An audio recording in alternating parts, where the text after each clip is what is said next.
Hello. I came on a couple of minutes early because I was already out here and I figured, why not? So we'll see how long it takes anybody to show up. We had ice and rain, icy rain. It rained ice pellets last night. So our ground was completely slick.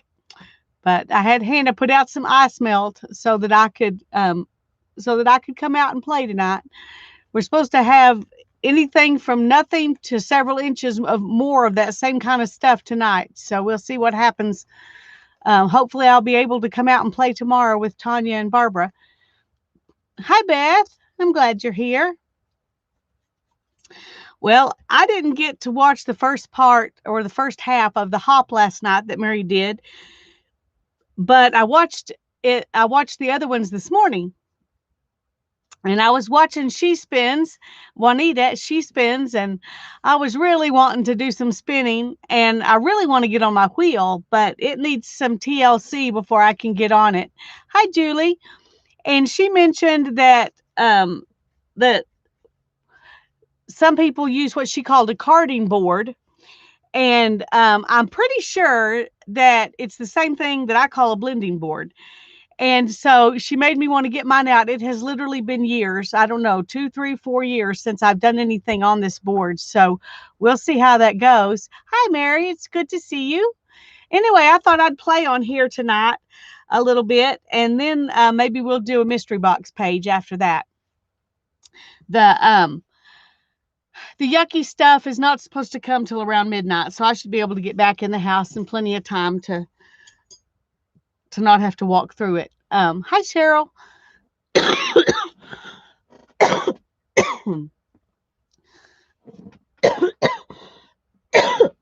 Excuse me, goodness. Got a frog in my throat.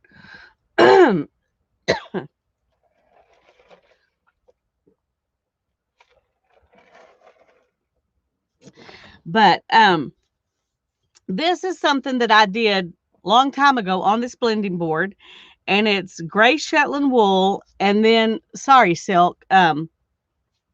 What is called, I think the lady I buy it from calls it soft silk. But what it is carded leftovers. So it's gone back down to the littlest, tiniest silk fibers, and it's really fun to blend in. So we're going to put some of that in what we do tonight. But this is one that I blended that into. And hi, Holly. I'm glad you're here. Hi, Mindy. It's good to see you. And this is one that I did. And I played with this when we were doing our spinning class. This, I think, was the last thing I spun. I was spinning off of this. I call them pony Rolags because they're more condensed than a Rolag off of your hand cards, but they're still Rolags. So I call them pony Rolags. Ponies are really done with cotton, but they're very dense Rolags made out of cotton. Anyway, I call these pony Rolags because of the density of them. But this is the yarn that I've been spinning just on it. Now there's some other stuff underneath this because all the different samples I was doing while we were having that class, I just added on and went to the next one. And this just happened to be the last one I was working with. So, hi, Julie. So I was just going to show you all. This is this being spun. Now, when I made these were the first things I made off of here. And the fibers were really long. And they were very difficult for me to spin when I first started because this was I was a brand new spinner when I made these. So I had a hard time spinning them and I just put them up. But when I got them back out, I did what I call pre-drafting of the fiber. And I drafted it really skinny. And then I could spin with it. And then I finally got to where I could draft it as I spun. But because these fibers were so long, it was really difficult. This is a lot easier because the fibers are shorter, so it's a lot easier to spin with. But Anyway, I'm going to move those things out of the way, and I'm going to show you how to make stuff on this board. And we'll hope that I can still do it. I mean, I know how to do it, but can I still pull them off? Because when I've pulled them off before, I've always pulled them off with the board down in my lap. And I can't do that here. But this blending board is one I made. I saw people doing this, and they were selling blending boards. And they were selling these blending boards from like $185 to $250. And I was like, I want one of those, but I can't afford that. And then I found somebody who made one by buying the carding cloth. That's what this is called, carding cloth. And I can't remember who I got it from right now, but it was $50 a foot. So I got a foot. And then I found this board for $1 at the thrift store, and put a scrap on the back to make the stand. And I did spring for one of these brushes because that was before I found out you could use the dog brushes. If I was doing it now, I would just go to the store and buy me a $10 dog brush and not this $30 fancy kitty brush, but it's a very nice brush. And you can get this blending cloth, this carding cloth with the tines in various amounts. Hi, Teresa. I'm glad you're here. Hi, Jean Peter. It's good to see you. I'm sorry I missed you when you came in.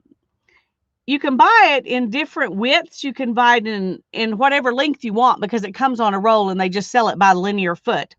So I bought a foot, and I really think this is longer than 12 inches, but well, let's measure it and see. But when I paid for it, it was a foot. Nope, it's a foot. There you go. Exactly. It just looks longer than a foot. But anyway, yeah, the dog brushes work great. And they would work for this too. And it's just a different preparation. And you can do something similar on the dog brushes that you do on here. It's just maybe not as smooth a mix as it is on here. This is like a cross between a hand cards and a drum carder. This is the in-between spot between those two things. And so so you get the length, and you get to brush it in and attenuate your fibers and all of that on here. And you get to roll off. You can either roll off a roll log, which is, if you roll this whole thing up, it would be big, and then spin with that. And some people do because they want one long piece made out of this. And I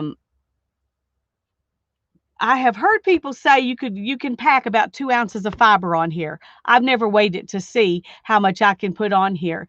But Jean Peter says her husband made her blending board. If you make one of these, I saw a bunch of people make them and they glued the cloth down and then stapled it in. But the guy that I bought the cloth from said, please don't glue it down. So if you watch one of those videos that shows you how to make it, you might not do that part.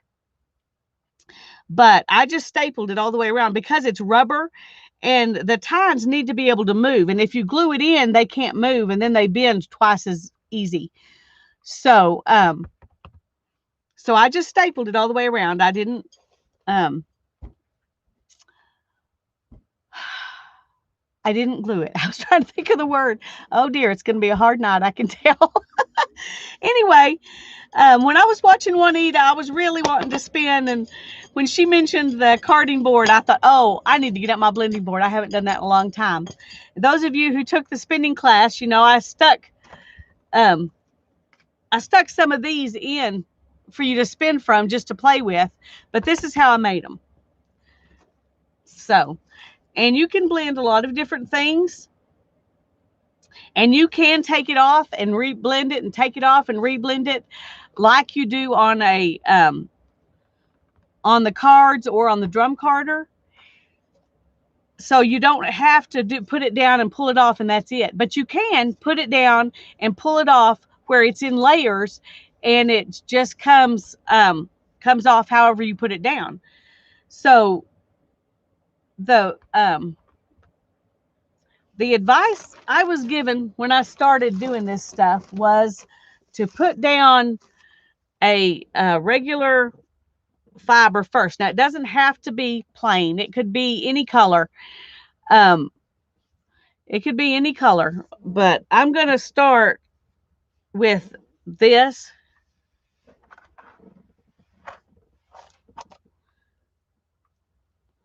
and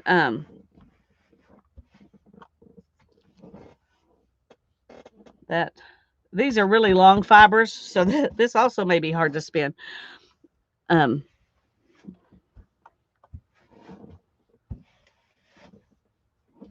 but we're just loading up the carding cloth. And like I said, you can just layer things on here and then go straight from there. You don't have to do it over and over like you typically do with it. Of course, you can do that with a drum carder too. It also doesn't have to be done multiple times. But after I get that on there, then I just take this and brush it down.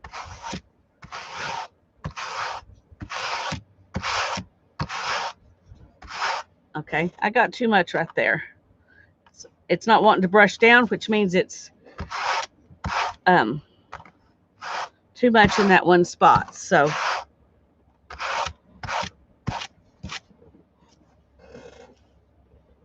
now I'm going to go ahead and let it hang off some of the bottom, because that helps us get it started when we're picking it up.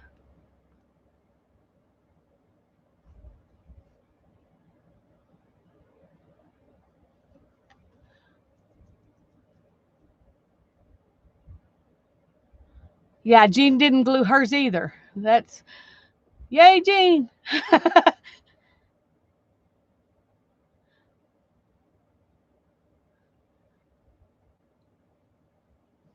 Okay, so I've got this layer down, and there's definitely more fibers in some places than there are in others, and that's just part of the game. I am gonna put a little bit more right here because I can tell that there's not as much there. And then we're going to brush it in. And this is coming way off over the side. You can leave it like that. Jean, what's your favorite thing to put on your blending board? What combination of goodies is your favorite to put on your blending board?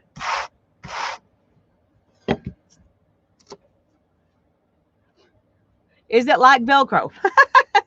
A little bit. Just a second and I'll show you so you can see better. Okay. Can you see these tines? They're about half an inch long. There's a whole bunch of them, but it sounds like Velcro. And it is it's more like the hand cards that are just put down onto a board. So it's like these things, or like a dog brush, except they're not as long. These are much longer. These are probably I don't know, a third of an inch longer than this is. Like a giant pet brush. There you go, Holly. There you go. All right, now I'm going to put some of this because I like it, and this piece right here just said it wanted to be used. So, and it's kind of, I'm trying to figure out what's the,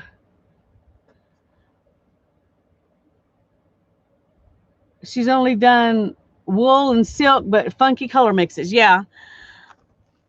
Well, wool and silk is, I mean, I added some Angelina and stuff into this one. Well, where is it? Right here. But mostly wool and silk is what I use too.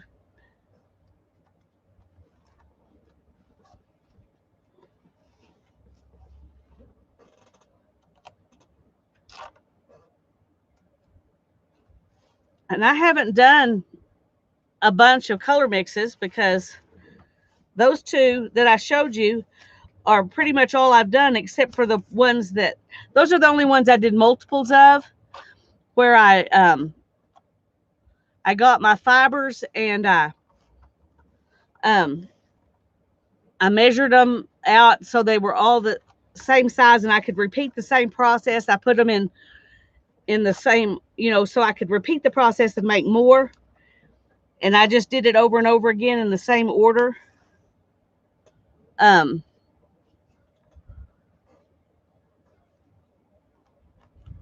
yeah, Angelina's fun. Gives some, it's like the glitter of yarn. Yarn glitter. That's what Angelina is. Okay. Well, it is sure not wanting to.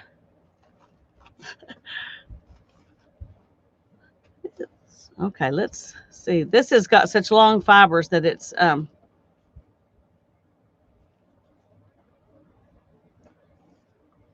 is not wanting to go down and stay there.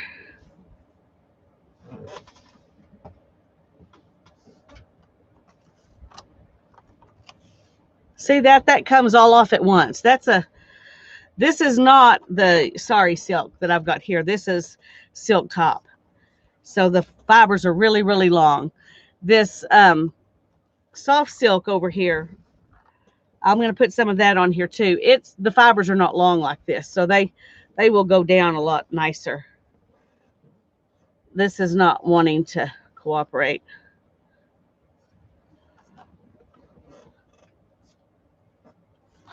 And this may be the problem right here. This silk, when I start trying to spin it, may be a real problem. Oh, I know. Wasn't that wonderful? I think she had a friend knit those for her, but it was out of her yarn, which was very cool. So this may end up being a problem. No, I have some silk hankies. That was just silk top. Well, I don't think it was a silk hanky. Here's some more. This is not as long of fibers as that other was, though. But this is a silk top that you just buy and dye. I bought it plain and dyed it because I like dyeing things as much as I like spinning them.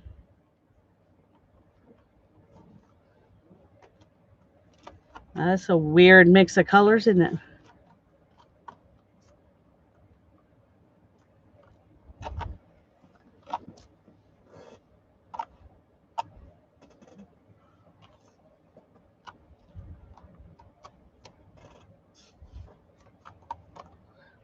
Okay, let's put a little bit more of this and let's go ahead and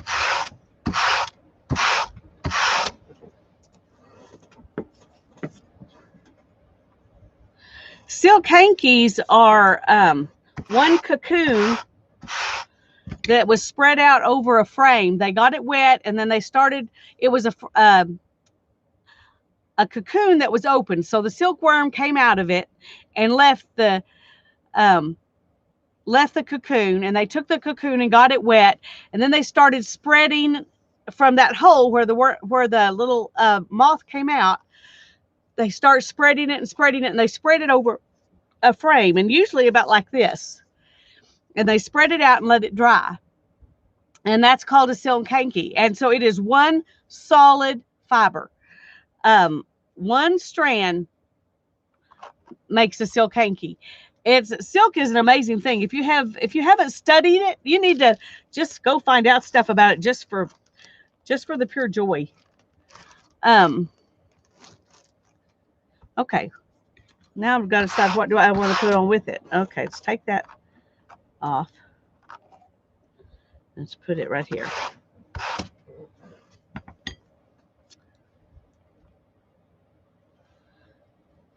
Alrighty, let's see. What do I want to put next?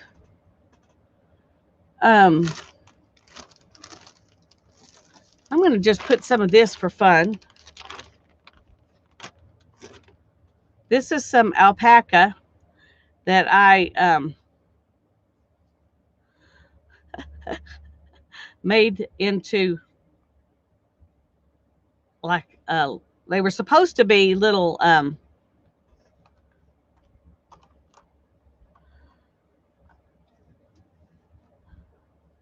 just pre drafted pieces. But what happened was that they ended up, I pushed the air out of the bag, and so they ended up getting smashed. So I mean, I could spin from it just like that, but I thought, why not mix it in here? But it's a fairly long fiber too, so we're gonna stack the deck against us here as far as spinning goes by making all these long fibers.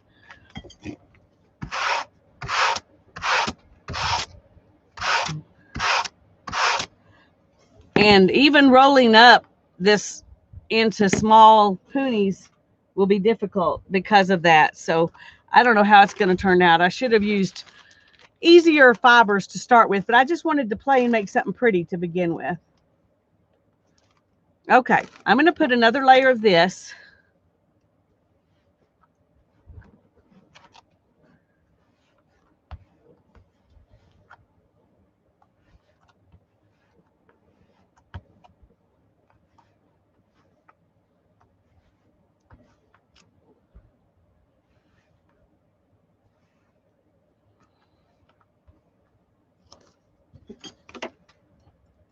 Hi, Barbara.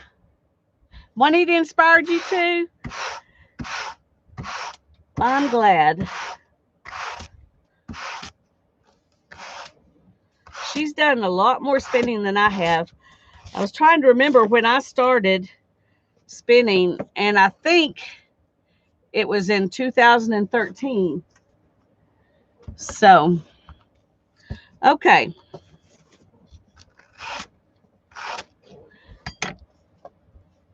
Now then, to take this off. Oh, hi, Carrie. It's good to see you. I'm sorry I missed you when you came in.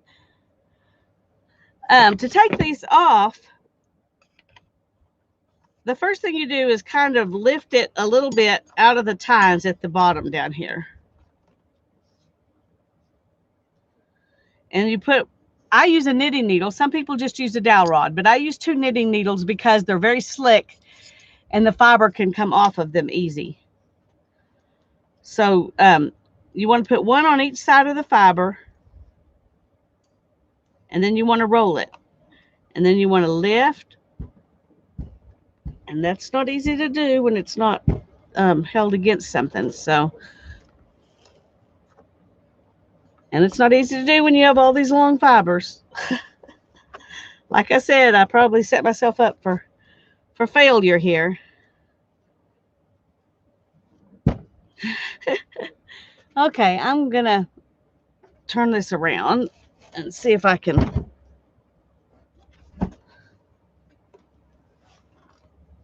There we go.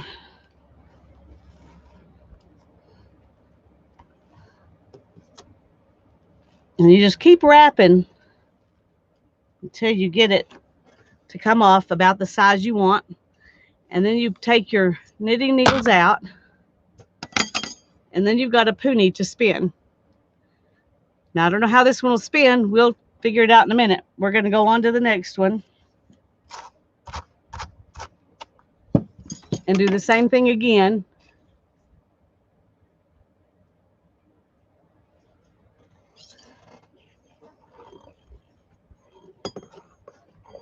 Y'all, Julie has a color combo dilemma, and she needs your help. Go look in the Facebook group. Ah, while I was standing up, maybe that's the difference. Sad. I'm trying to figure out why this is so much more difficult. And it's probably those long fibers.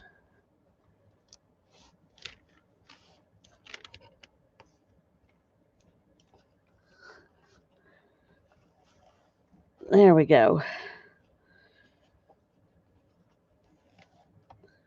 All right, that's better.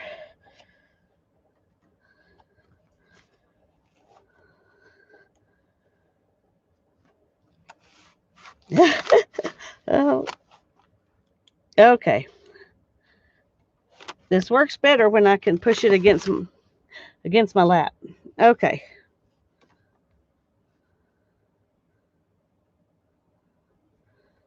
Let's pull this one off. This one got tighter than the other one. It didn't want to come off. But normally you can pull about 4 off of this.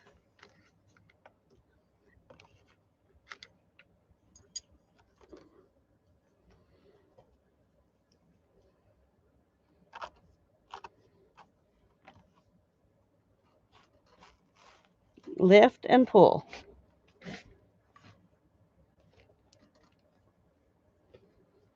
We're going to do another one with shorter fibers. Maybe we can have a better result. But these are going to be pretty.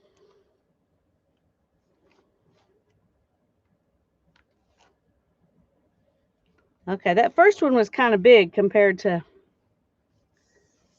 these last ones. So right now, this is what I've got.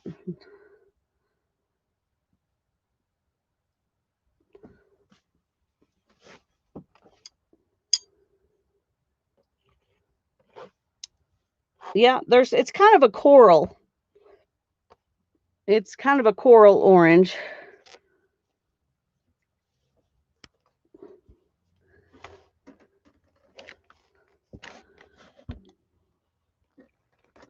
Come on.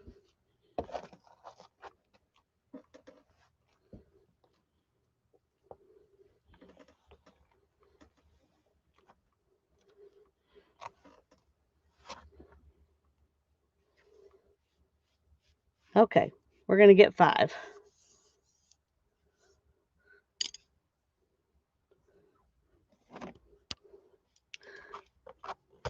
This one's probably going to be kind of a poony.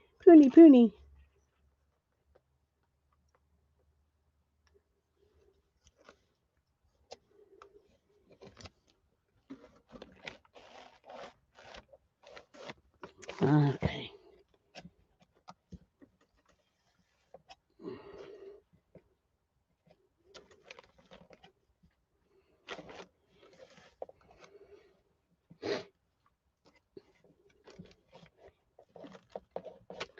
Okay, pull. Come on.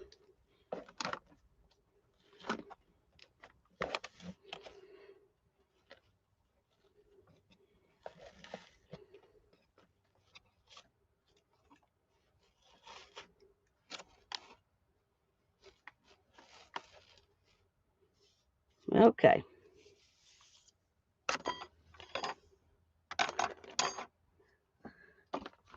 So they came out like this. Oh, the color's really, really not so great on the camera. Wow. This is so perfect. This color is exactly what it looks like. This is exactly what this looks like. This is much more vibrant than it looks like here. Worms, there you go. Okay. Let's move this out of the way.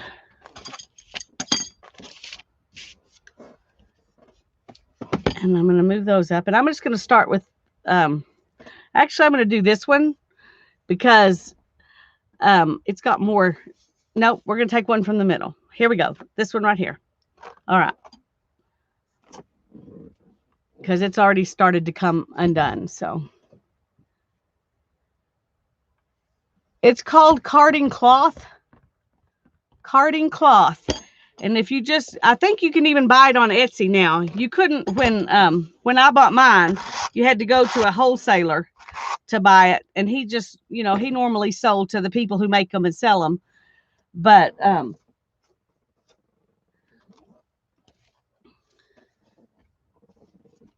right, I'm going to move this out of the way. And we're going to see if we can spin some of this.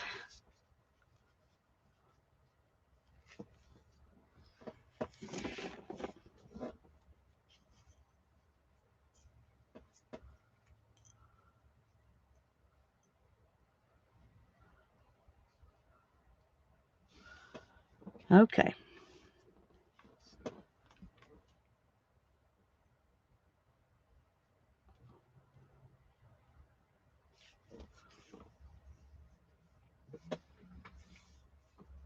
You want to keep that worm out of your um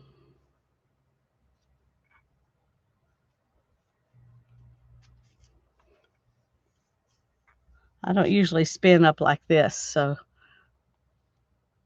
it's going to be a little bit awkward.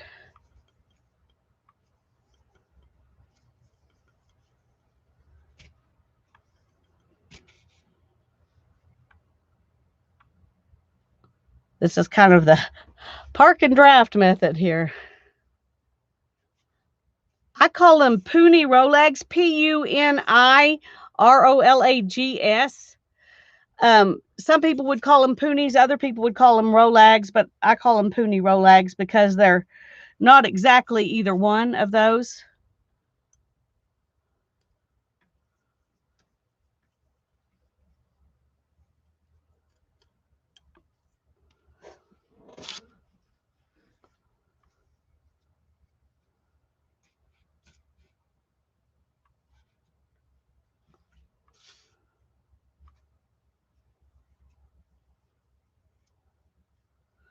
This is it's much easier to spin when you can let your spindle hang. This is working. It's just slower. But when you're first starting, this is the way to do it, because that way you don't end up losing your spindle.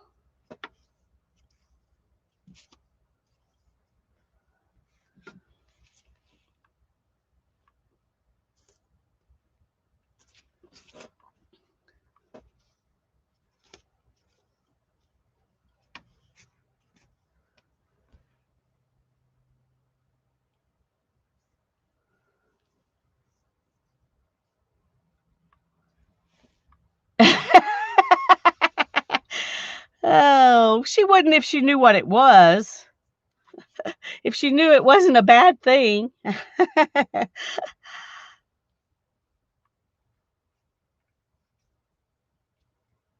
That's funny, Susan.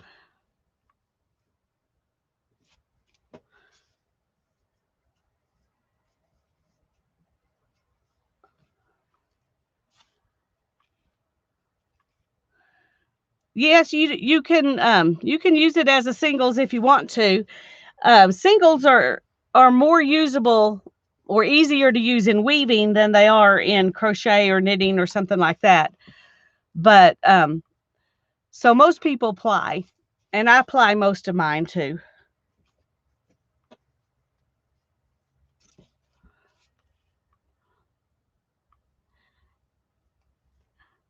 Thank you, Juanita. You inspired me.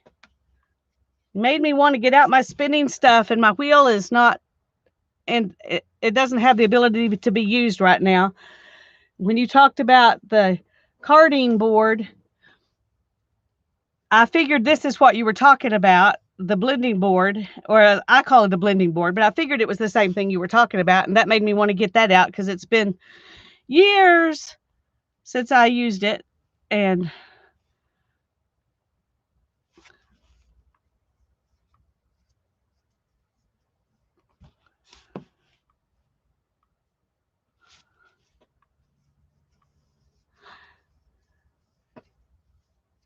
hi, Joy. I'm glad you're here.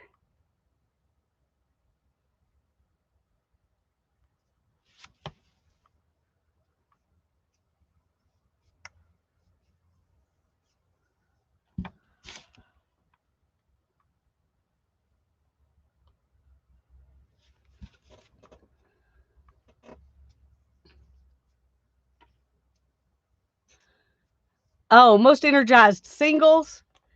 Is that what you meant? Yeah. Yeah. That's true. I have a lot of singles that have been spun on a spindle that are just they're just sitting around on spools waiting to be plied. My wheel is a really old little wheel and it does not spin very fine. So if I want to spin something fine, I spin it on a spindle. Not that it really I'm not that I'm at the point where I'm doing a lot of specific spinning anyway. I mostly just spin whatever fiber I want to spin and what makes me happy. And I don't worry too much about um, the thickness of it. I typically spin what the fiber wants to be spun at. I know that sounds silly, but sometimes, and what my wheel wants to spin. Sometimes your wheel and your fiber tell you what you're going to spin, or your spindle and your fiber tell you what you're going to spin.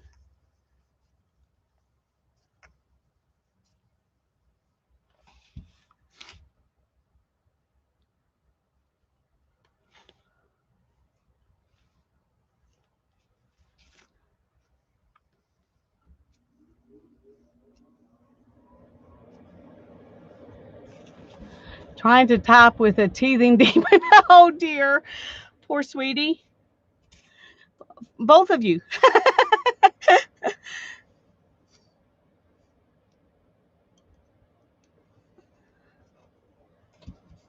I'm trying to get enough that you can see on the cup what it looks like.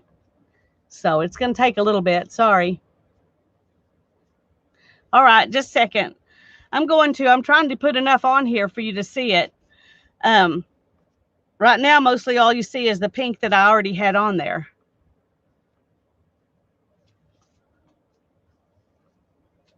Get it out, Jean, get it out.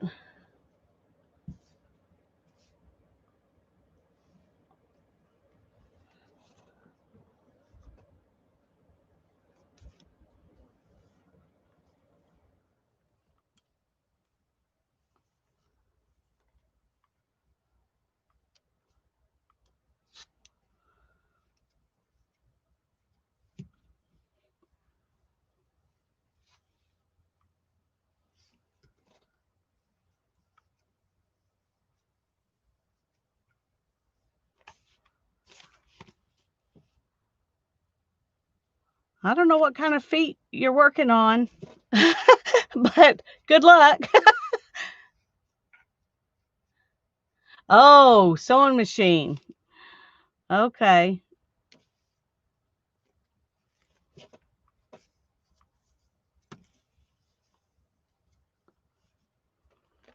feel like I should have gotten a well, I'm sitting too low to be able to do that anyway, so it wouldn't matter. I was going to say a supported spindle out, but this one will work fine. I've made so many spindles that I've learned you can spin on a lot of things that are not perfect. Most of my spindles are ones that I made, so this is the one that I put in the kit for y'all who took the class.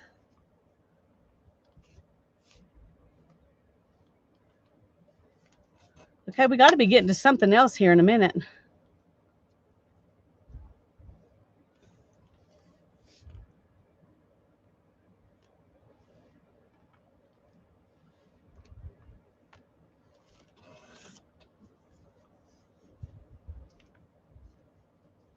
Thank you, Janet.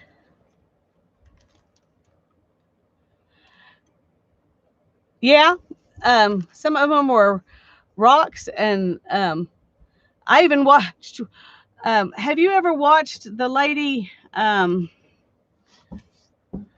I can't think of her name, but she does videos, and one of her videos is spin like you're Scottish. And my daughter and I watched that, and then we made us some jelligans to spin with because of her video. But she is funny. She dresses up like the Vikings or whatever and spins on the kind of spindle that they used. You want a supported spindle because you want more toys. Well, I understand that.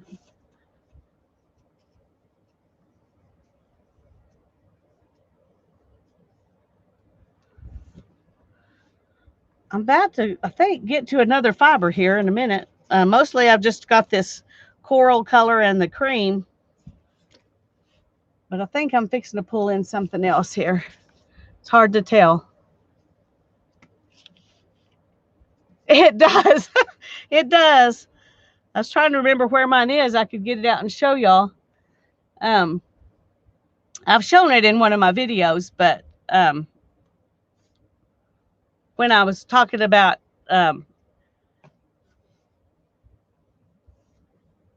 decorating your spindle, I showed a bunch of different spindles, and that was one of them. But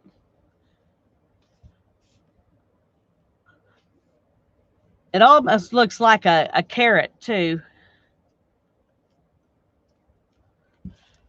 A real carrot, not those little baby ones, you know, one that's gets is fat and then it gets skinnier.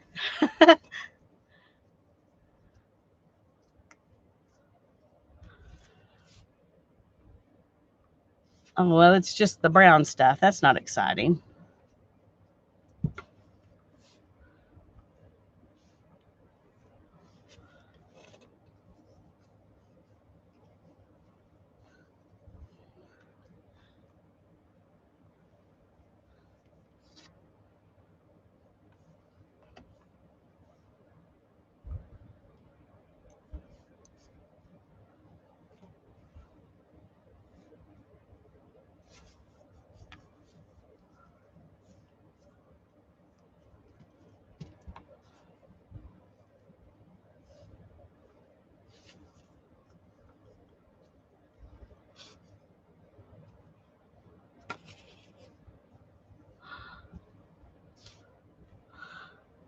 We got a helpful group here, Joy. They're all ready to help out anytime they can. And that's one of the things I love about it the most. Hi, Linda. I guess I missed you when you came in. I'm sorry. I'm glad you're here.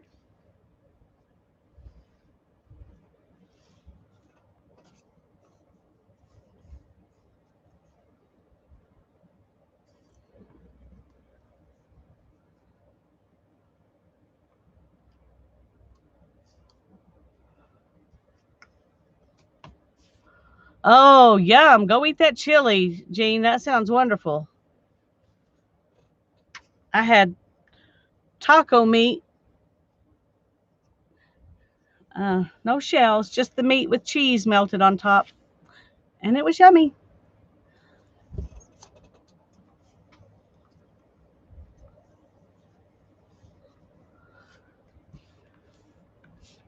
Hi, Candy.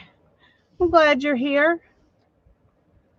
I'm playing a little bit. Juanita got me wanting to spin.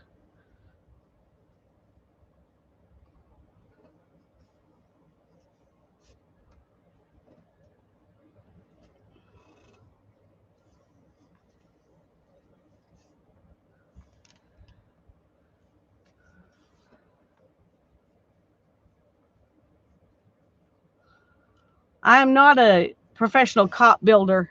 Um, Mine always kind of look like this. I've seen people who make them and they look like works of art. Mine don't look like works of art. They just look like somebody who's spinning.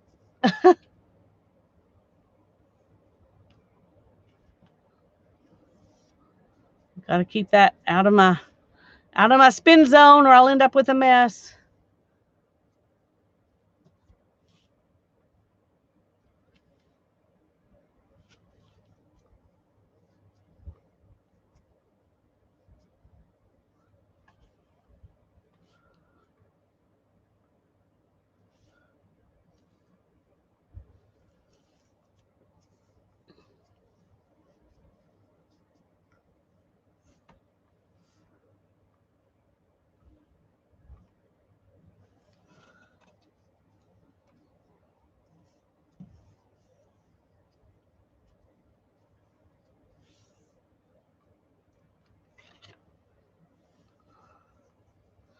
I was really wanting to get enough of this you could see the different stuff in the in the yarn. I mean, in the, where I blended it, come out in the yarn. We'll do one with shorter fibers um, in a minute, and that'll work better.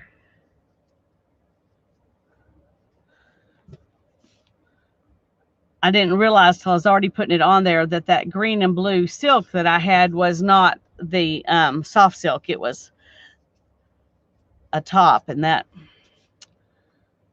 was much. Well, I don't even know if it was a top. I'm not sure. I know it wasn't a silk hanky, but I'm not sure what it was. But it was sure not wanting to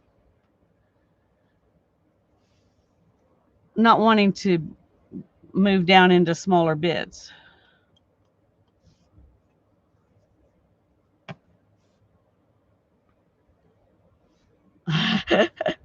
Yep, something that looks like yarn coming out of that rolled up blob. It's kind of amazing, isn't it?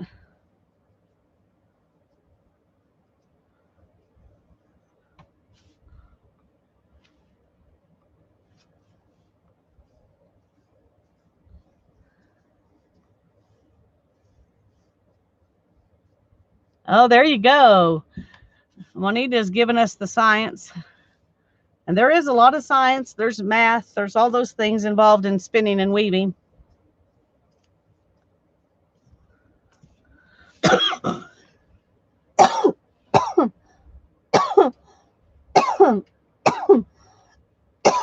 Goodness, excuse me.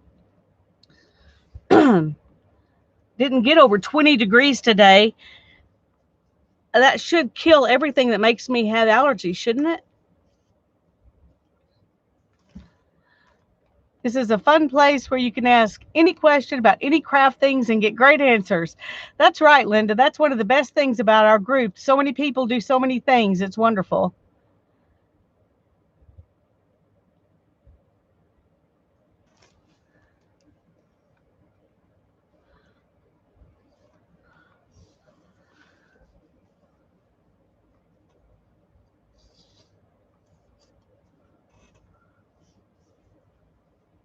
It was 77 where you are, Teresa? Well, we're not supposed to get over 30 for the next 3 days, but today was supposed to get up to 27, but it didn't get above 20. So I don't know what that means for the next few days. But we have had no moisture. We're like 7 inches lower than normal on moisture this year. And we have like a 90% chance for the next 3 days, and it's going to be ice. Not exactly what I was praying for, but it is moisture, so I guess I'm going to take it. If everybody can just stay safe.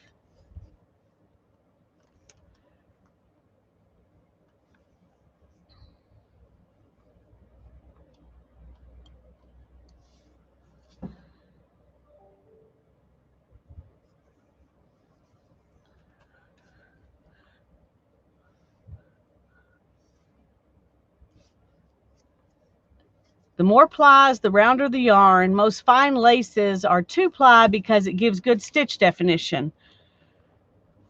That is true. I did know that. Most of my 2-plies are 2-plies because that's all the bobbins I have. I only have 3 bobbins, so I can spin on 2 and ply on the third one.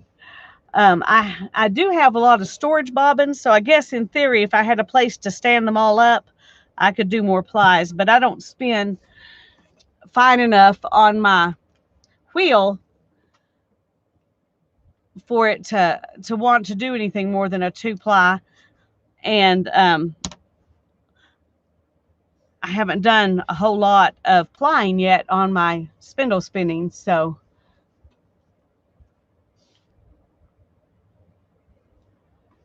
can somebody let Susan's remark play? I don't know. YouTube somehow thinks touching and hugging is bad.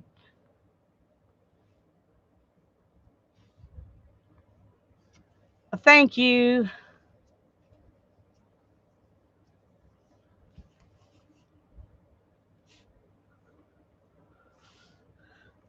Are they storage bobbins, Juanita, or are they bobbins for your spinning wheel?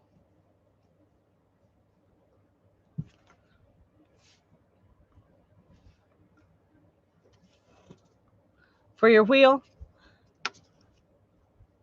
Well, my my wheel is a bobbin lead wheel, and it's old. I don't know. I don't know if I could you get somebody to make more bobbins for it or not. That is an intriguing thought. I mean, I knew of somebody who could, but he was going to charge, he would do them out of wood, and they would going to cost about $100 a piece. And I decided that the three I have is plenty.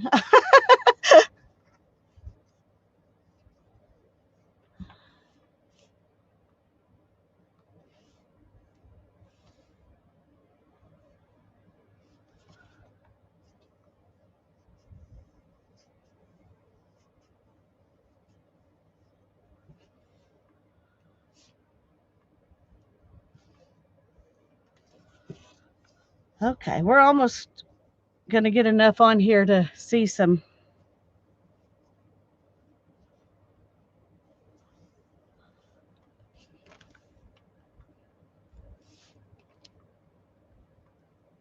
Hi, Deborah. I'm glad you're here.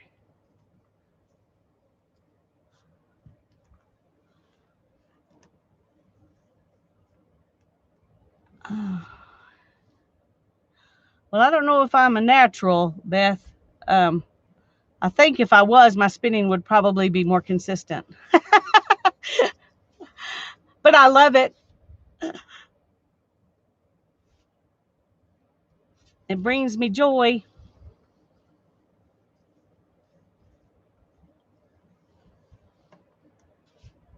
Blue Cat 3D printing. All right, thanks. Yeah, me too.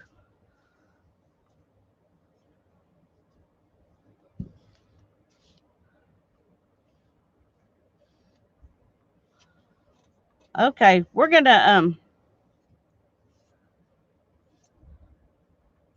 make another batch on the board because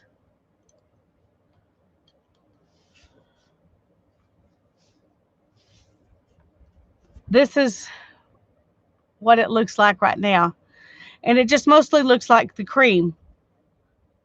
So it's not integrating very well. And while this is fun, and when it's actually made into yarn, it would be pretty. But I'm not going to get rid of these. I'll spin them up and use them. But I think we're going to make something with some shorter fibers.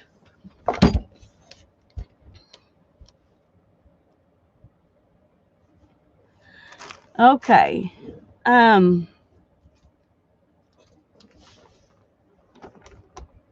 Let's see. Trying to see what I've got in this bag that I can use. Here's some stuff.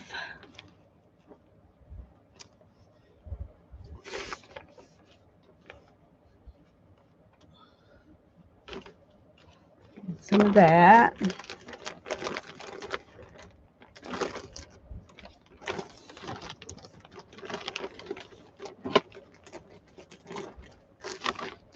Some of that.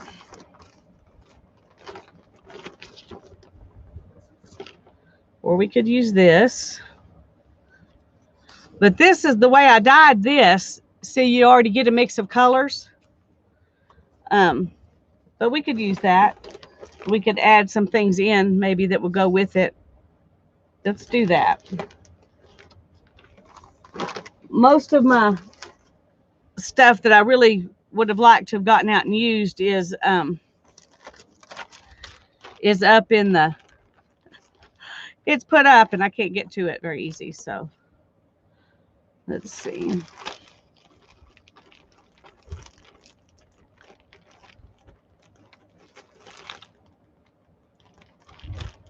I thought I had some more blue. No, it's light blue. Okay, I wanted some more darker blue, but I guess I'm out of that. So we'll add in some of this.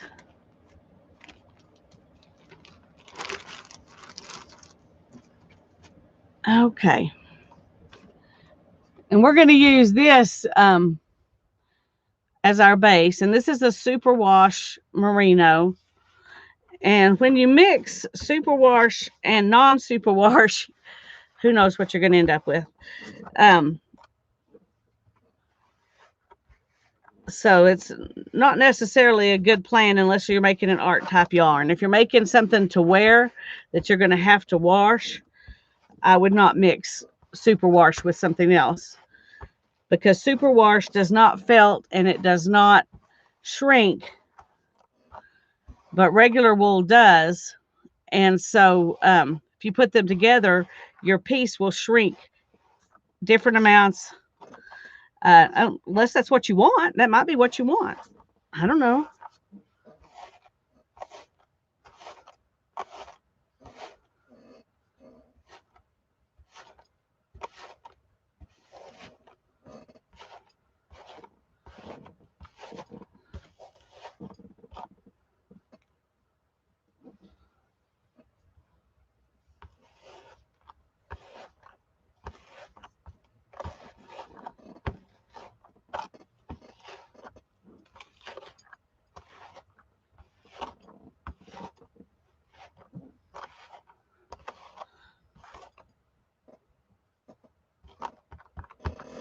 All right.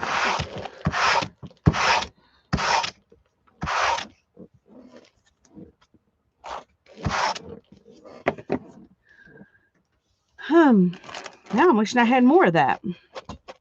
Do I have more of that? Let me see.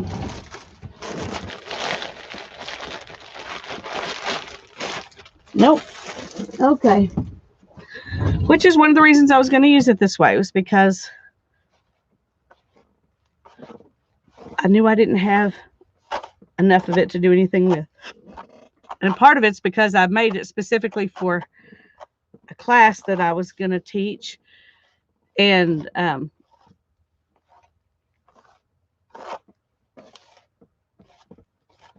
it's all painterly. That's what I love about this board. It's painterly.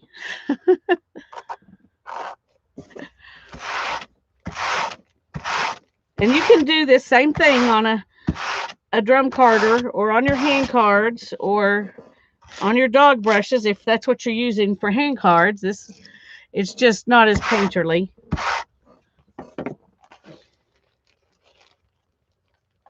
Thank you, Janet. Thanks for putting Juanita's channel in there. I meant to stick it in the description box and I didn't get to it before it was time to start. Okay, this is some Angelina.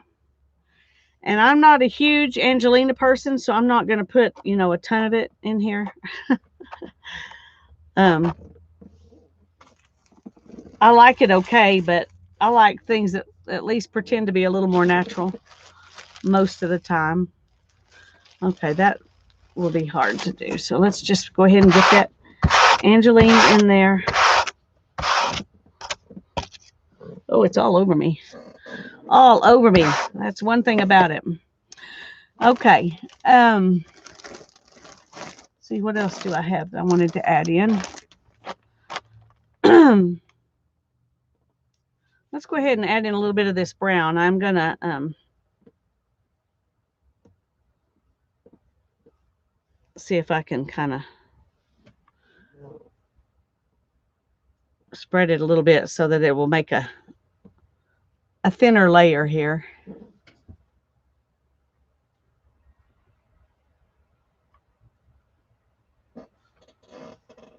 Okay.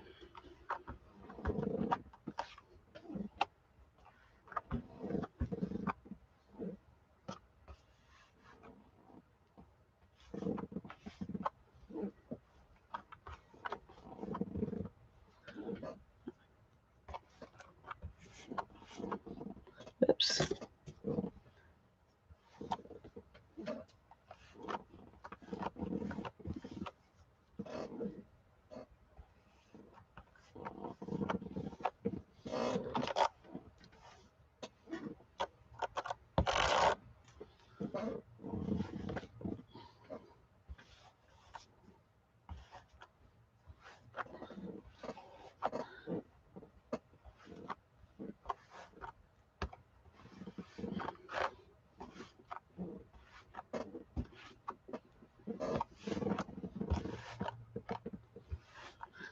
Okay.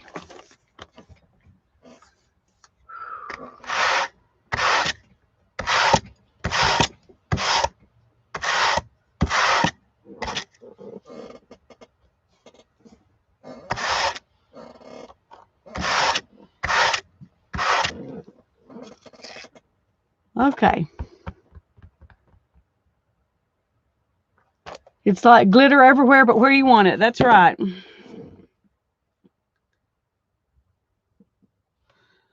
Okay, this is some roving yarn that Mary sent to me. And I'm going to try to see if I can get some of it to go on here. I don't know if it'll. Oh, yeah.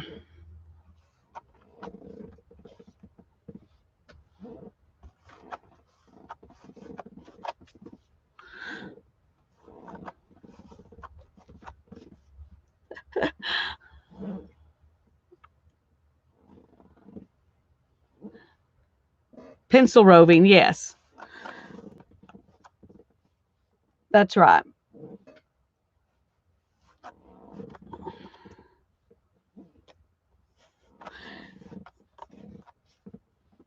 This is what I've taught a few kids to spin using pencil roving, not this kind, but another kind.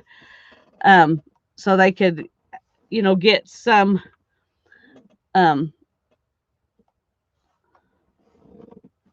satisfaction right away. But I have to admit, most of them immediately wanted to do it the way I did it. They didn't want to do it the baby way. That's what they called it, the baby way. I don't want to do it the baby way.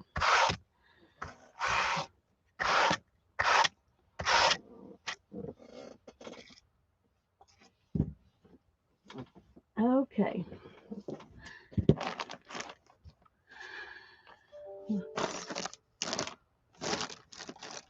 I'm trying to see what else I got in here that I just stuck a few things over there. Here's some, just some wool, but it's kind of variegated. I don't have very much of it, so. Yes, it is like a brush. It's like the tines on those. Just a second. Oh.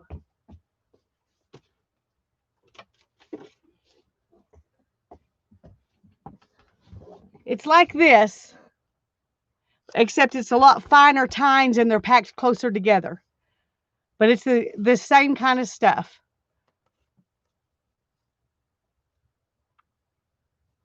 They did not want to be a beginner. That's right. But I was amazed at how quickly, when we went to those history fairs, some of those kids would they would stay there for a couple of hours until they got it down. In fact, we had about 3 or 4 boys that were like, 12, 13-year-old boys that just stayed and played and played. And I finally gave them all 3 of them a spindle and some wool and told them to go home and have fun. And so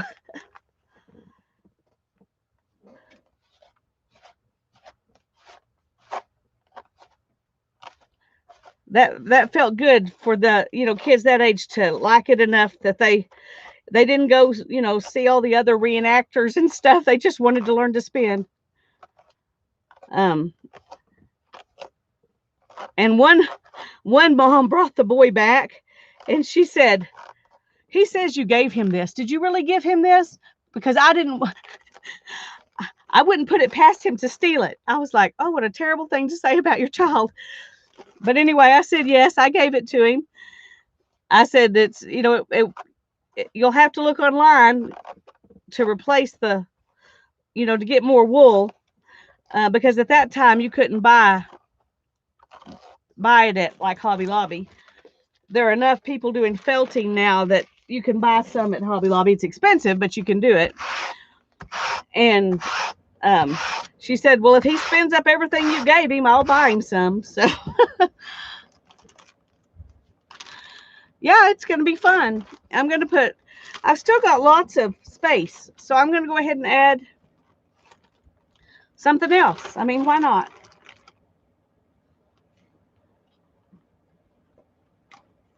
Oh, okay. See if we can get this to tear off. There we go.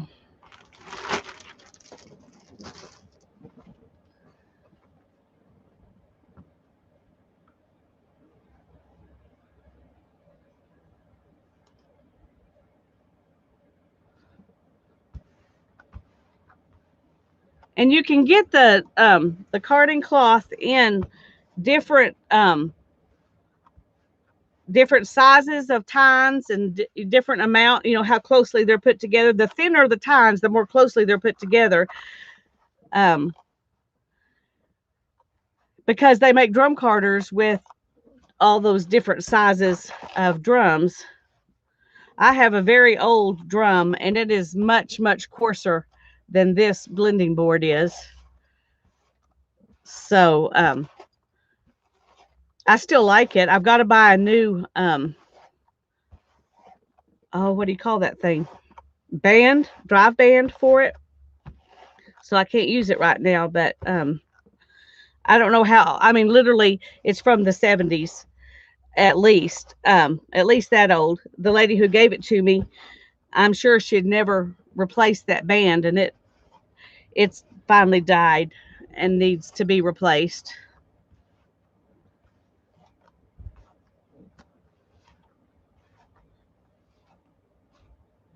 But drum carders are a lot of fun too.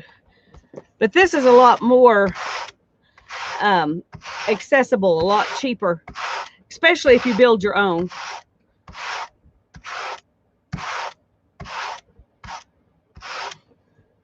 Okay. Whew.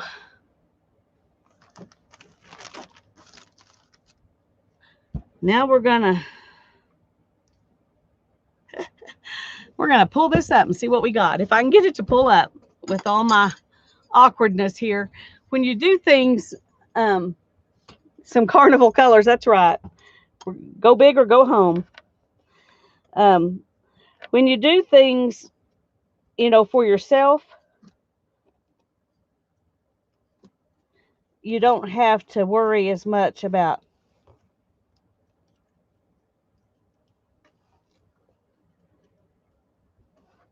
Oh, see, that came off it came off too easy. But if that happens, you just do this. Because wool likes to stick to itself, so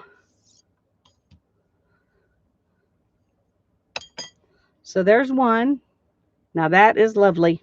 Now see, when I put all those colors down, I bet you didn't think it would look that good, especially when I stuck brown in with them. But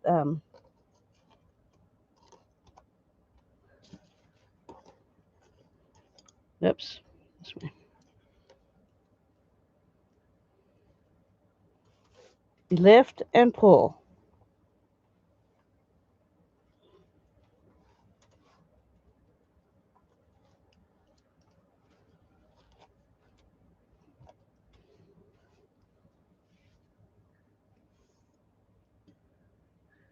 Bigfoot going to the carnival. There you go.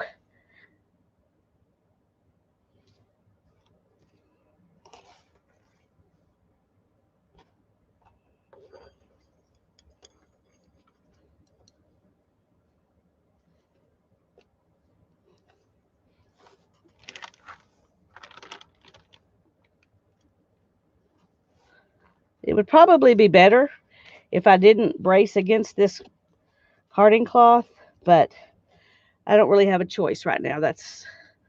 I have to brace against something, and this is what's here. So as you can see, while they're not exactly alike, they're enough alike they'll look good together in something.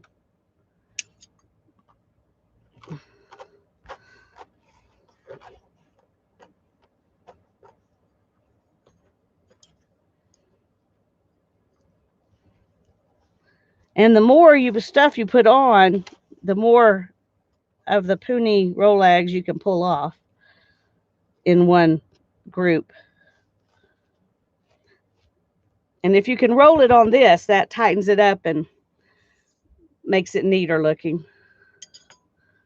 So there's 3, 4.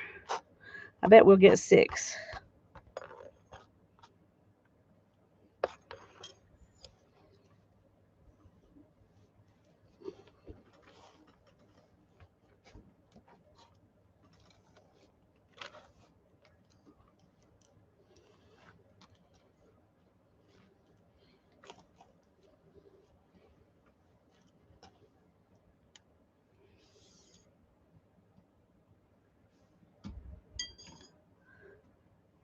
Alrighty.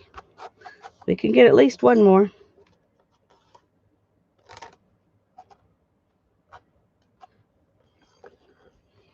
I don't know if we can get 2 or if it's just going to be one fat one.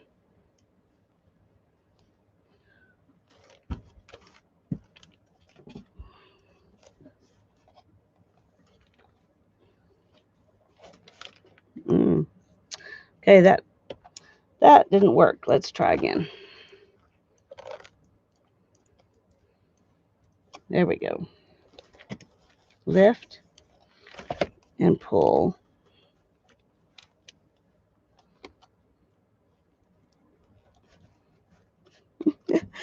All right, let's try this way.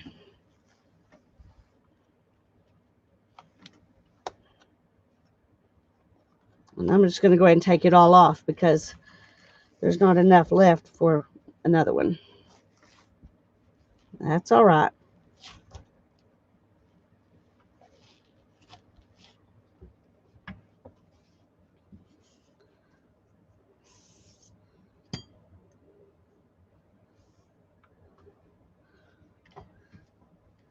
Oh, okay. Let me move this real quick. Oh, I'm glad you got your envelope, Terry. I was hoping everybody got them. I had a couple of people tell me that they got them, but not everybody. So I'm assuming people would tell me if they did not get them. So I'm not fretting about it. All right. So here we go. Now this one you can tell looks different from the others because it got the dregs wrapped around it. Yeah, they turn out to be really pretty. And that's something that you can do something sort of like this on your hand cards, but it won't be the same. Let me bring this down a little bit. My colors are so dark. Maybe if I bring them up like this, you can see it better.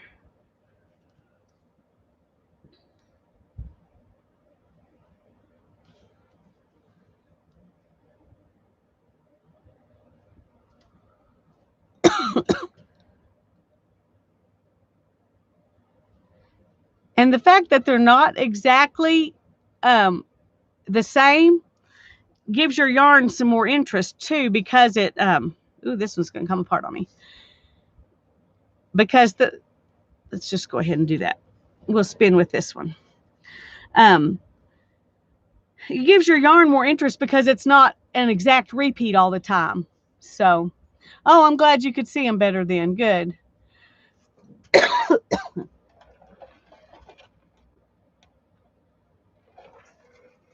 I ordered my carding cloth online. I don't remember where, but I think I've seen it on Etsy. And I paid $50. They sell it by the linear foot. This is 1 foot. This is 1 foot of carding cloth. And so I paid $50 for the cloth, and then I paid $25 for my board. I'm sure you got a board laying around you can use, but I found this one at the thrift store and it was the perfect size. And the blending boards, I haven't looked at them to see what they cost now, but when I was looking at them before I bought that and made mine, it was they were selling them for like $185 to $250. All right, let's see, how wide is this? I was gonna say 8 inches, but I'm not positive, so let's see. Yeah, the part just where the tines are is 8.5 inches. So the whole thing's a little over 9 inches. Maybe let's go from, about 9.5 inches from this edge to this edge, but the tines are only 8.5 inches. So 8.5 by 12 is how big it is. Beautiful colors, and you love the bling. Yay! Well, that's one thing about it. You put stuff together and you think, I can't believe they put that together, and then it ends up looking lovely. So I remember the first person I watched, I mean, I was sold, first one I saw, because I couldn't believe she was putting all that stuff in there. And then it turned out lovely. So, okay.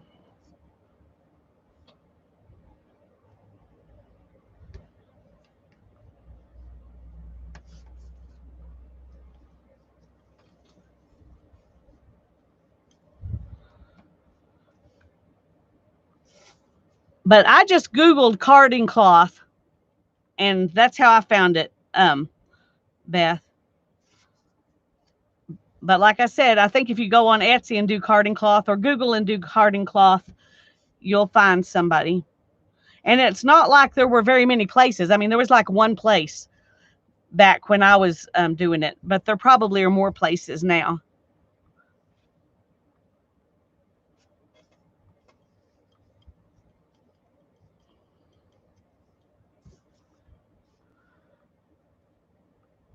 Well, did you hear what temperature it was here, Joy?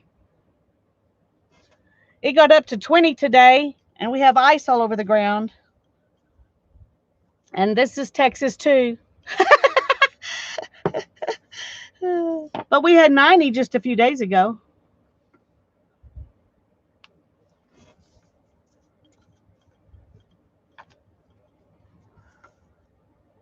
Okay.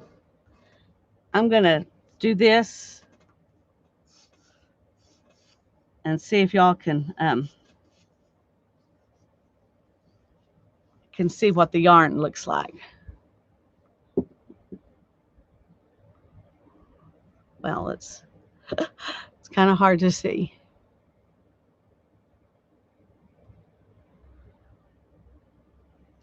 It's much brighter in person. I wish you could see it the color it really is. I'm in Amarillo, Joy, way up at the top of Texas. I'm just barely here, but I'm definitely a Texan all the way from birth till now, probably till death do us part. Lived in Amarillo all my life.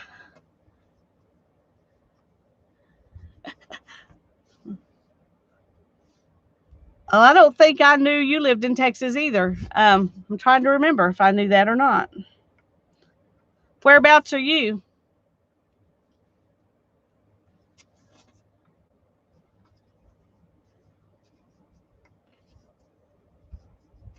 Yes, you can crochet or knit with it. I would probably go ahead and ply it first before I crocheted or knitted with it. But you don't have to. You just have to be much more mindful of your, you have to set it. If you're not going to apply it, then you have to wind it off and set it. And it's a lot harder to set a single than it is applied yarn because there's all the energy in it. See, it wants to do this. And so it's a lot harder to set a singles yarn, but you can do it. You just have to get it wet and soapy water, then rinse it off, and then hang it like on a hanger with something, a cleaner bottle or something to weight it down at the bottom. But you have to wind it off into a skein so that you can do that. Because if it's not finished, it won't hold its shape for you to be able to crochet with it or knit with it. Now, if you were going to weave with it, you wouldn't necessarily have to wet finish it before you wove with it. It would be an experiment because you don't know what it would do, but you can do it. You can weave with a lot of things that you can't crochet or knit with.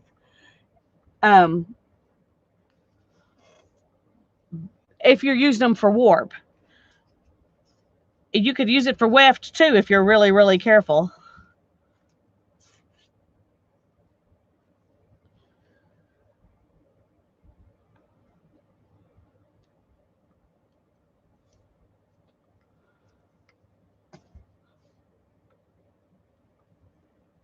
Chowing down, Susan says. All right.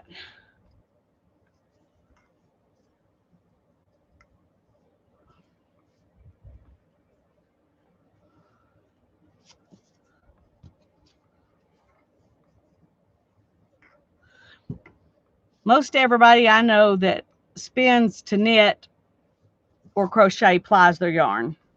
I'll just say that. Of course, most of the weavers I know do too. So,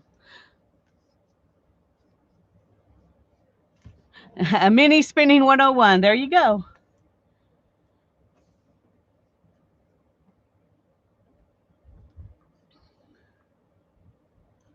Well, I can remember when I was first learning to spin, I I couldn't find hardly anybody who was spinning on YouTube, and I had to I bought DVDs of some classes to learn how to spin because I couldn't find anything really. Teresa, there are several different ways you can ply your yarn. One way is to spin half of it on one spindle and half of it on another spindle, and then put those spindles in a box, like with this part sticking out and this part sticking out, so you can pull it and it'll come right off here. But you need enough drag that it doesn't just go woof and unspin. Um, oh no, I didn't, Joy. Just a second. I'll look. Hi, Tanya. San Antonio. My sister lived in San Antonio for 5 years, and they're in Boston now. Her husband's in the Army.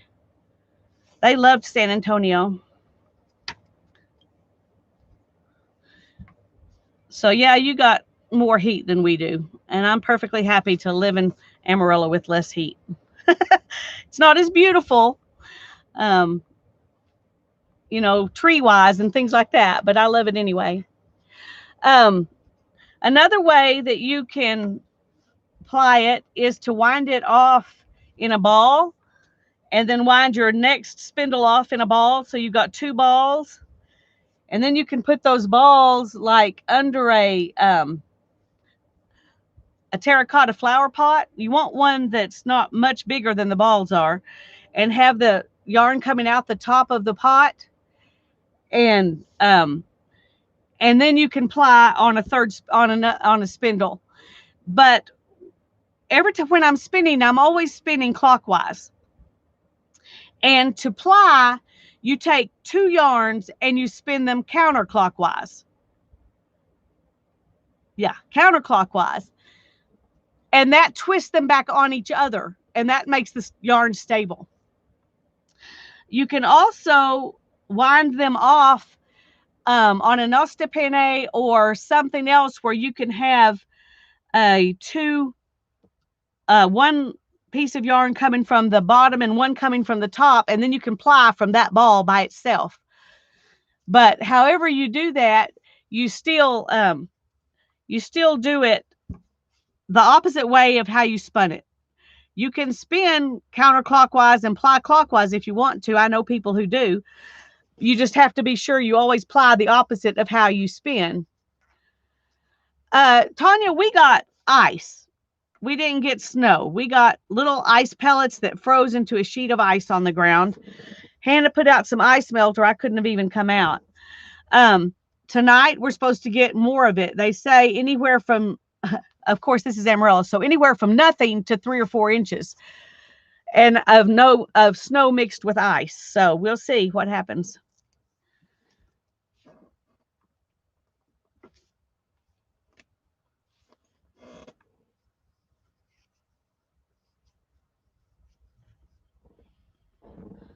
We got some questions in the Facebook group.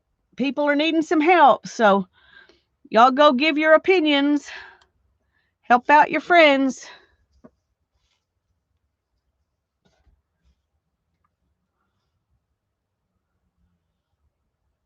We had, I tell you, it thundered and lightning last night. Goodness gracious. but it just put like this much ice on the ground. It wasn't, it didn't cut, wasn't a whole bunch, just enough to make everything slick.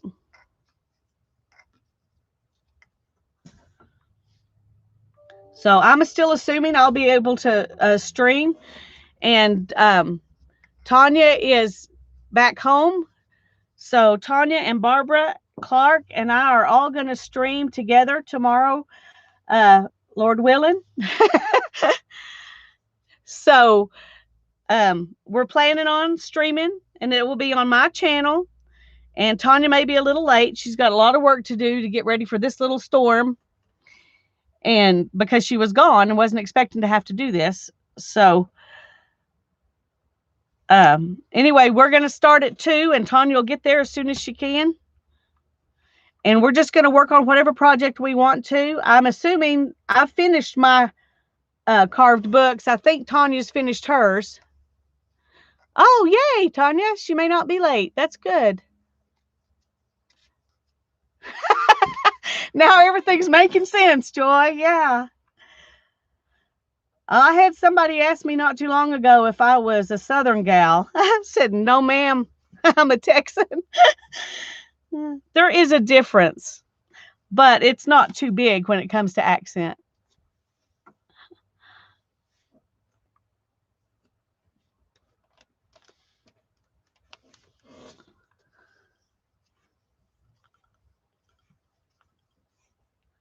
Okay.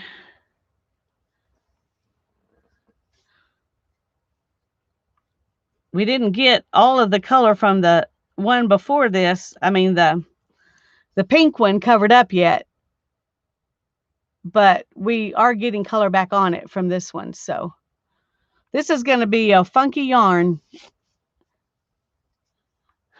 Tanya's accents from 12 states. That's funny. Yep, yep.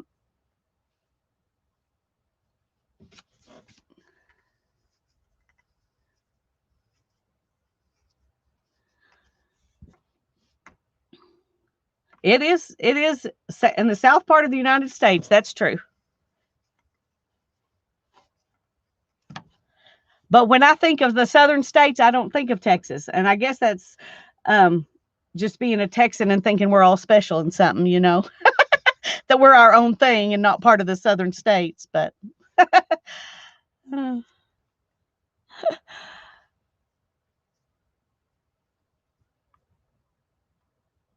so I guess you can tell I'm not ashamed to be a Texan.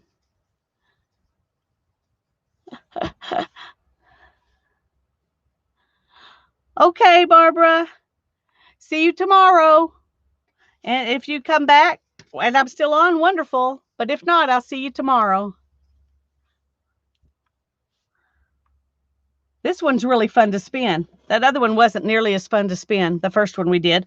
I think it'll make pretty yarn, but it's not as fun to spin as this one. This one's just spinning like a dream.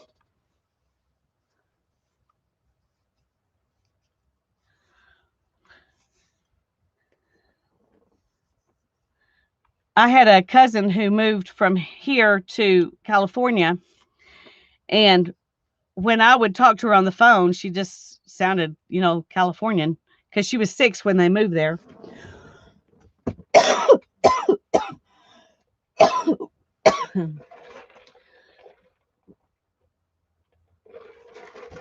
But every summer she would come visit her grandparents, and she said it took her a couple of weeks when she got back to California every year to talk like a Californian again. She was talking like a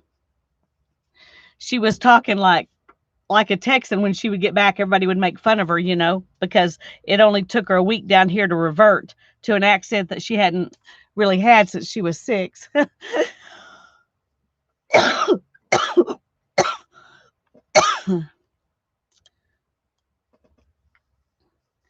You have no choice but to be a Texan. Well,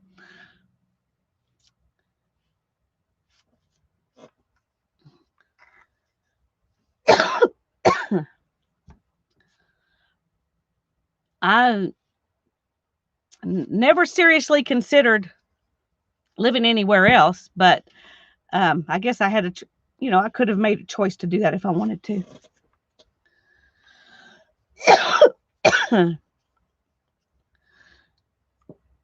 But when my husband and I were in a position of trying to figure out what we were going to do, we decided we had to stay in Amarillo because at that time, my mom had one of my grandmothers living in the house with her that was pretty much bedfast, and the other grandmother was living next door, which is where I live now. And we knew we needed to stay in town to help mom. Plus, my dad had rheumatoid arthritis and was in a very bad way, and I knew he was going to need a lot of help as he got older. So we decided to stay. We decided not to take a. Darren was a minister when we got married, and we decided not to apply for any of those kinds of jobs. Although there were some outside this, outside the state, but we decided not to apply for any of those jobs, just to stay here. And he went became a bookkeeper, but and so that's what he does now. But of course, if he hadn't been in the ministry, I probably would have never met him. So I'm glad he was a minister. At the time, that was the plan to get to me.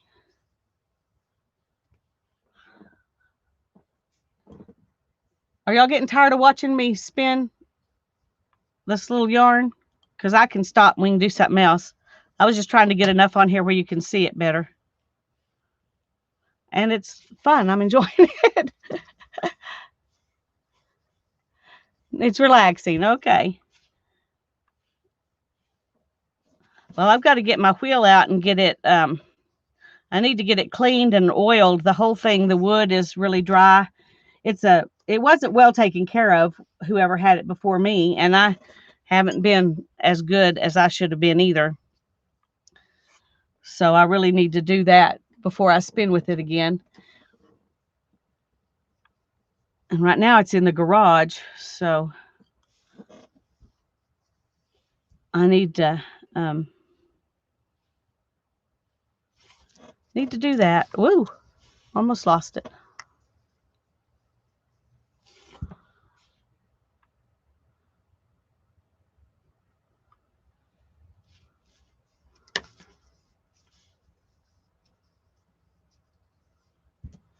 Tanya is from Michigan, went to school in Southern Illinois, married Jeff, and moved to Florida, then Texas, then Florida, then Alabama, then Nebraska, then South Dakota, and now Florida.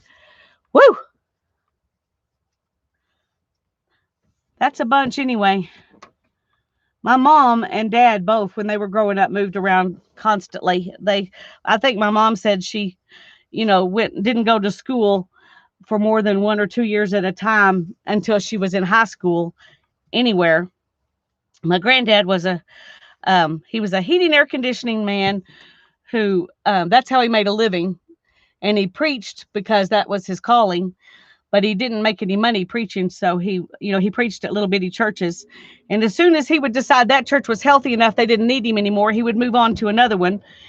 And so my mom moved around a lot. And when she got to Amarillo, my dad was the same way. His dad was a carpenter. They moved a lot. He had a bakery and he was a carpenter. He was one of those guys who could do anything.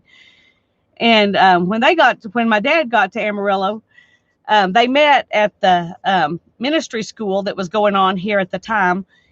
And they decided this is where they were staying. They were going to raise their family here. They were not moving. So,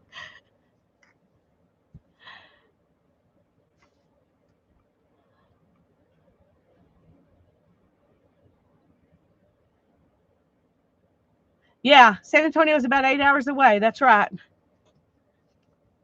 Anywhere else, it would be another state.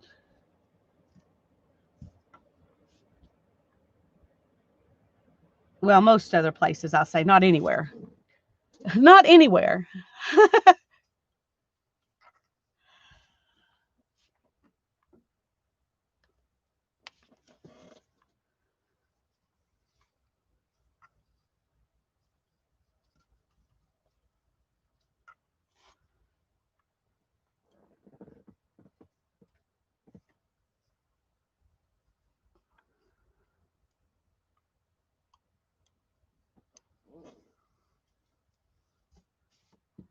Oh, I would love to go to Canada.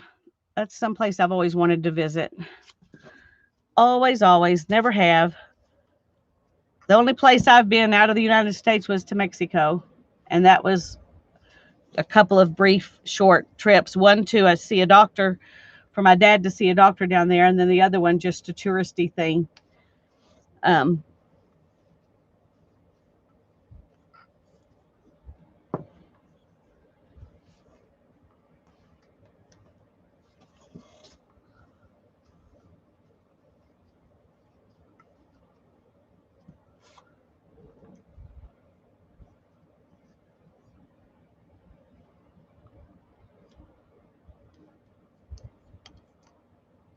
okay, I'm not sure if y'all can see this. Wonder if I put something. I don't know if it'll help. I was gonna say if I put something darker for the camera to, then maybe it'll let me focus on the colors. There we go. That's better.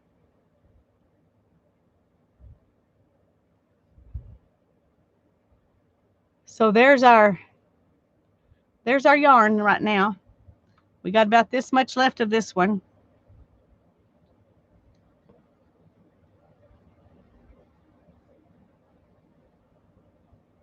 So yeah, I think it's pretty.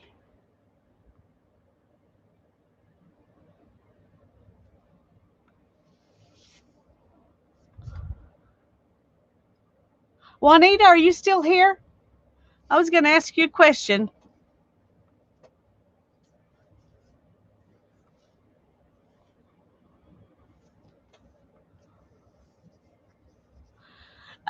You know those little bits of yarn that you were putting on the cards to use, like in art journals and sending happy mail and all that kind of thing? Were those plied yarns or were they singles?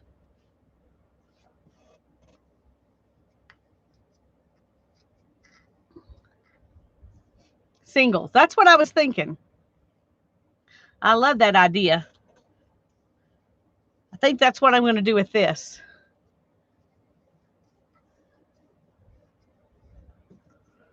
Because I've got so many different yarns on here.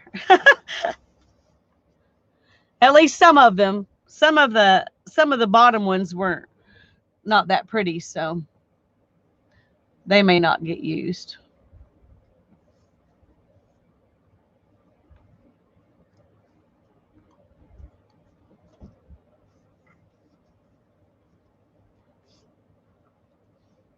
Anyway, I loved that idea.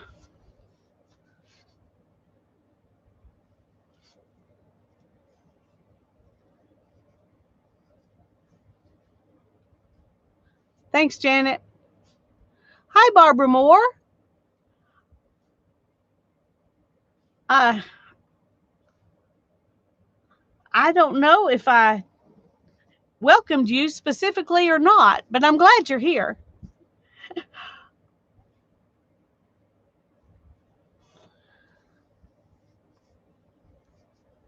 We have single yarn and married yarn. Yeah.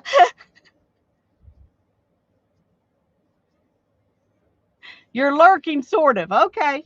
That's all right. I'm glad you let us know you were here, though. I always like to know. But I understand. Sometimes when I'm not in a chatty mood, I lurk too.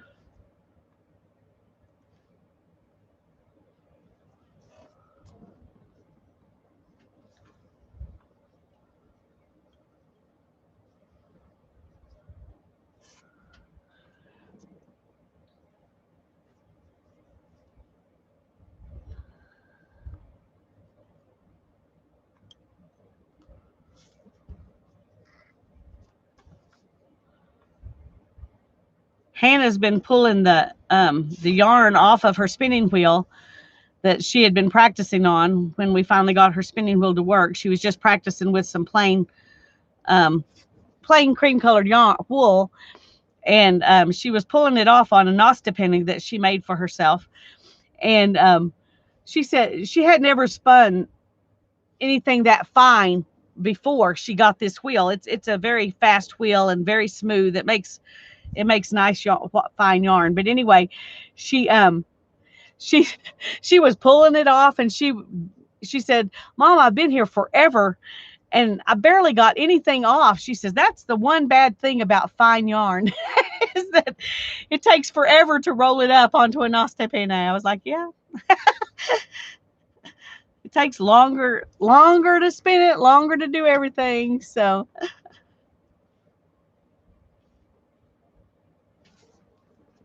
anyway, her spinning wheel's in our living room right now till she can get that done. And then I'm gonna take mine apart, completely apart, and oil it really good, and then put it back together and um, oil the bearings and stuff when I put it back together. But the wood needs to be oiled badly. I haven't done that since I bought it. I did it when I first bought it before I put it together, and then I haven't done it since, which is not good. But I'm really wanting to do that now, so I can spin with it again. If you have a sweater that falls apart, apparently the marriage didn't work out. uh,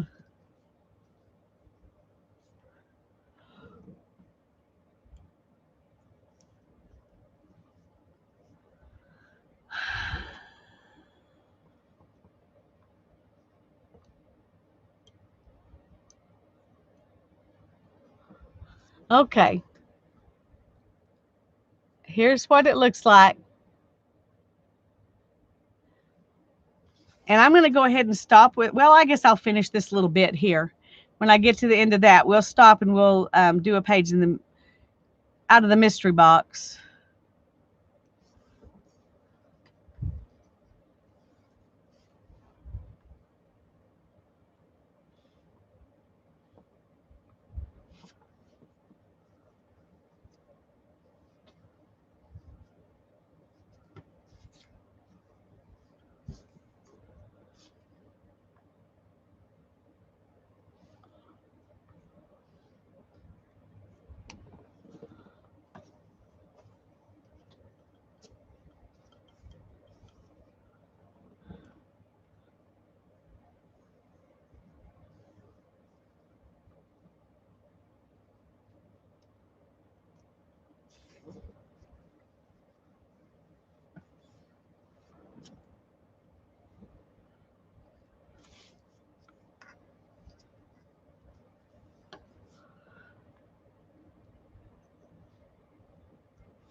Seems weird to have this black stuff underneath my spinning, but at least it made you be able to see the colors. Hi, Mary. I'm glad you're here. I've been playing with my blending board and we've been spinning a little bit of the yarn that I made on it. I mean, of the, um, so this is what I made. I call them pony rolags. And now we're spinning one of them. But we're going to do mystery box in a few minutes because I've almost got this this gold that's in here, Mary, is that pencil roving that you sent me.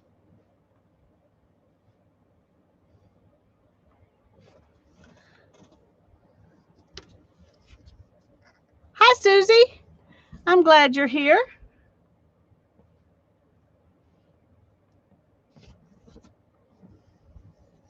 And shiny bits too, yeah. Yep, I just mixed it right in there.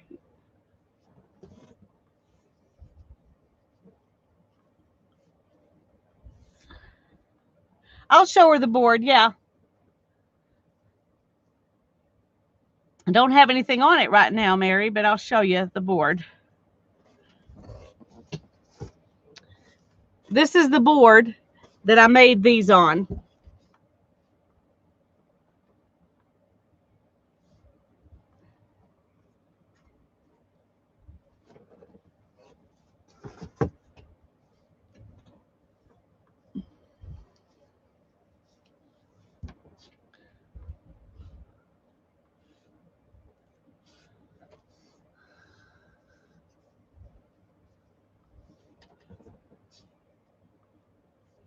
Well, it's a way to kind of card your stuff together without spending the money for a drum carder. Um, it does similar things, and it's a little different too, I guess. Yeah, they do look pretty together, don't they? Just put them out here so they can get some airtime. Get their 15 minutes of fame here.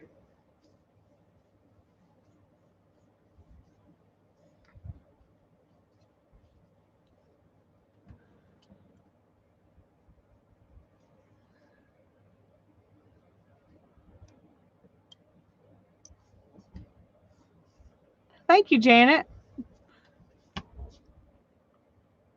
Well, I hoped y'all would enjoy it. I just wanted to do it so bad. I just decided I dug the stuff out so that I could play with it because Juanita got me all inspired.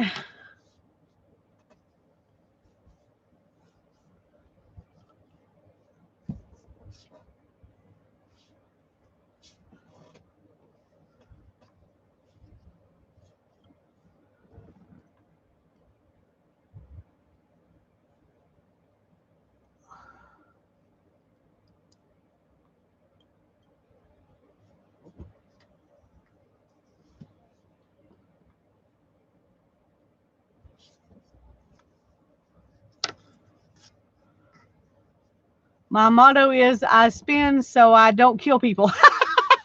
I love it, Juanita. Uh,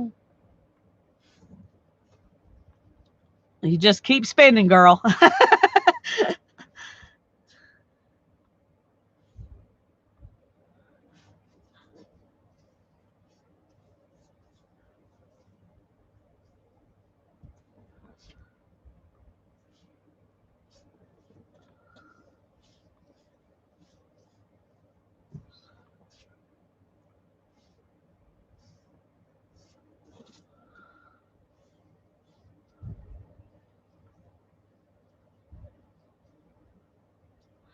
It is, Susan, and it's amazing how much work they go to through to get that, um, to make it.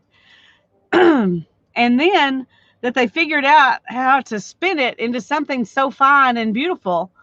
It's pretty amazing. Because if you looked at that plant, you would never expect it to become what it is. Hi, dream it, imagine it, create it. Uh, I wish I knew your name. Can you tell me your name so I can write it down and I'll remember it next time I see you?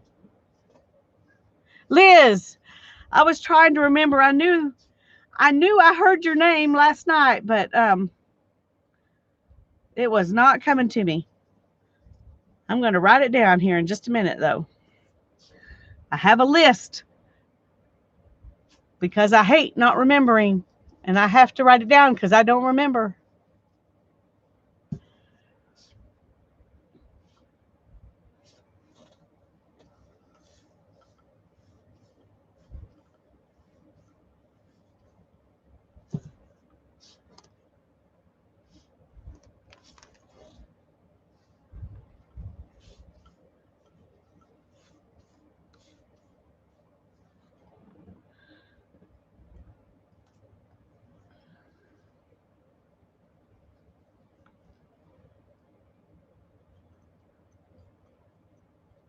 Okay, let me get my list down and write it down. Write it down, write it down. No, I don't want to do it on top of that.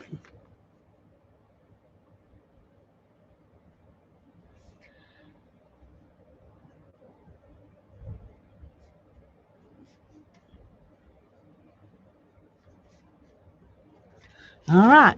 We got a big list. A big, big list.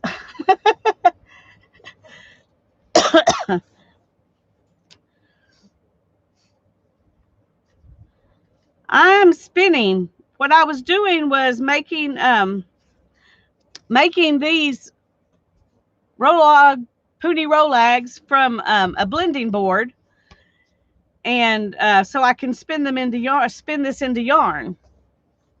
And here's the yarn I'm making. from this.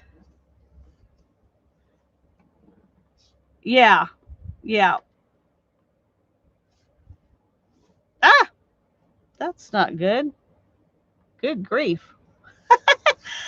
Okay, while that little thing has its purpose to make my colors show up, it automatically wanted some other. Thank you, Liz. I thought they looked good together. When we first started putting them down, I know people were wondering why I was putting all those crazy colors together, but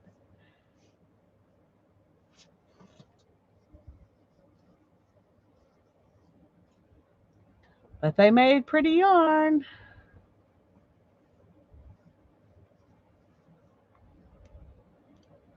Or they're making pretty yarn, maybe I should say.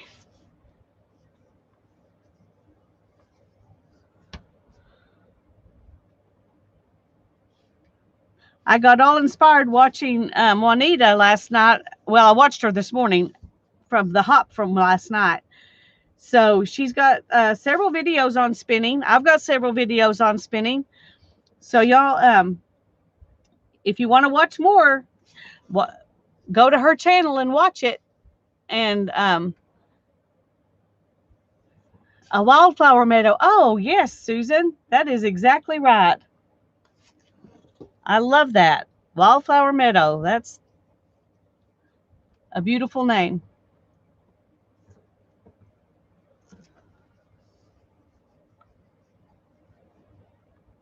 Okay.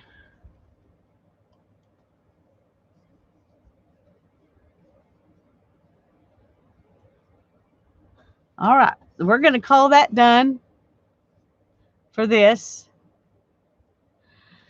And that was fun. And those of you that didn't see me actually play on the blending board, um, you can watch the replay and you can see it. But this is the blending board, Susie. This is what I made these things on. So that was fun, and those are fun. I was trying to decide. I guess we could do one more set so the people who are here now but weren't here then. Oh, I have some bleached tussa silk I was going to add in somewhere, and I didn't. Yes, I did make it. I did, in fact. Okay, let's just do it again since we got some people here who didn't see it before. And I'm gonna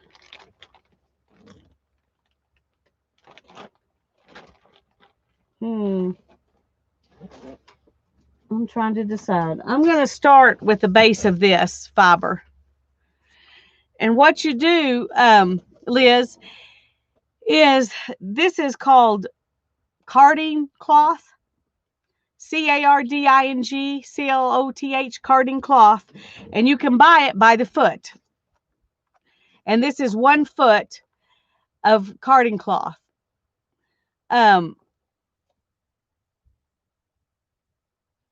I bet it does look really homemade, but I bet it would work. I bet it would work. But 15 dog brushes would cost as much as this, and it'd be a lot more work. Because I just paid $50 for this, and 15 dog brushes is going to cost you, I mean, most of them are $5 to $10 a piece. So, and then I just stapled it. You don't want to glue it. You want to staple it around the edges onto this board. And that gives you some stability. Now, I did put this thing on the back so it would stand up a little bit, make it easier to use. Sometimes Dollar Tree has them. They're not, finding the one with this type of tines is what would be difficult at Dollar Tree. But I have seen them there, but they were really small. It would take a bunch of them. I mean, seriously, you'd probably need more than 15, but you wouldn't have to make it this big. But I think overall, it would be cheaper probably just go ahead and buy your carding cloth, unless it's gone up a lot. But when you look at the blending boards, um, that you can buy, when I was looking, one this size would have cost between $185 and $250. And that's why I made my own, because I saw somebody who made their own. And I was like, oh, for $50 versus $185, I can do that. So here I am. But anyway, let's go ahead and just make one more so that the people who weren't here when we did the first one can see.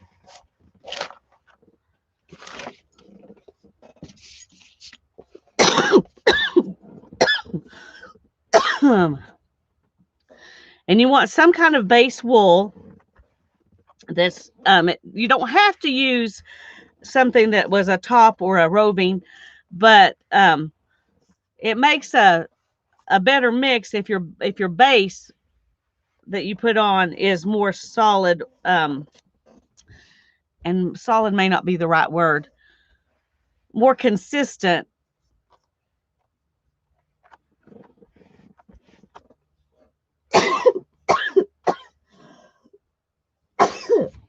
Oh,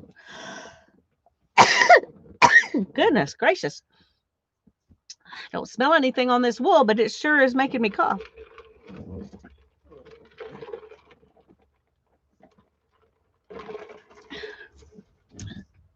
I think, well, I'm not positive. Let me check. I was thinking this was a wool alpaca blend, and I think it is. See how long that is? And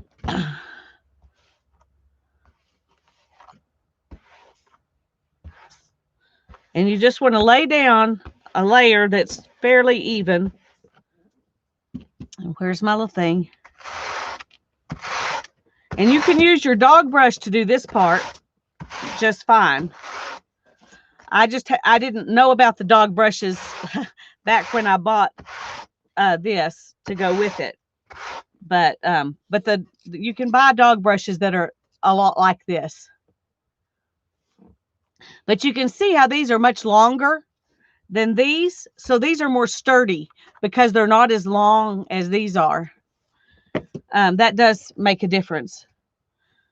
Okay. What was it I said? Oh, I was going to put some of this Tussa silk in there. That'd be great. That'd be great, Liz. My email address is underneath in the description box on all my videos. So you can get a hold of me that way, or I'm Lisa Conway on Facebook. There are a number of Lisa Conways, but I have the same profile picture that I have in YouTube, if that helps you find me when you get on Facebook. You can join my Facebook group and you could get a hold of me that way. But I would be glad to help in any way I can. That's why I do this stuff.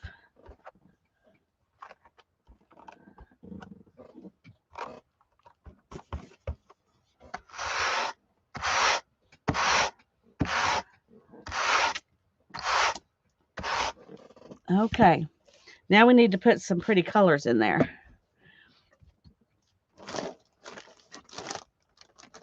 Where's my... Let's just go ahead and... Woo, that down there is coming off like a shaggy dog. Okay. I really like the green. Oh, there's some purple.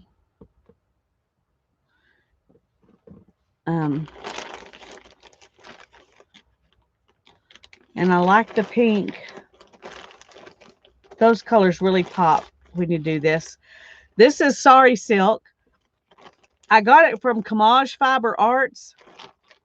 And she calls it soft silk because it's been carded, so it's very, very fine. And you can just spin this like it is if you want to.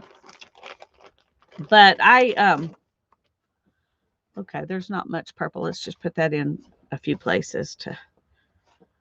Uh-oh. Some more of that black stuff.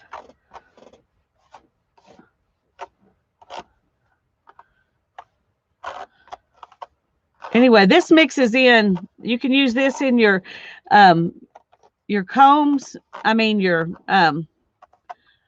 wool cards, hand cards, uh, or your dog brushes. I taught a spinning class, and I told the ladies to just get dog brushes. The ones that have the ones that have the tines like this are the best dog brushes to use. Hi, Jennifer. I'm making pony rollags to spin with this hand spindle. And this is a way to introduce some fun into your spinning if you don't have a drum carder, because a lot of people do this on drum carders, but this is called a blending board. At least that's what the people that I learned how to make it from were calling it. The people that I watched using it called it a blending board. Here's what we made before this one. We made these. That was the last batch. And this is the top layer. There are a bunch of layers on here, but the top layer is that one that I just showed you.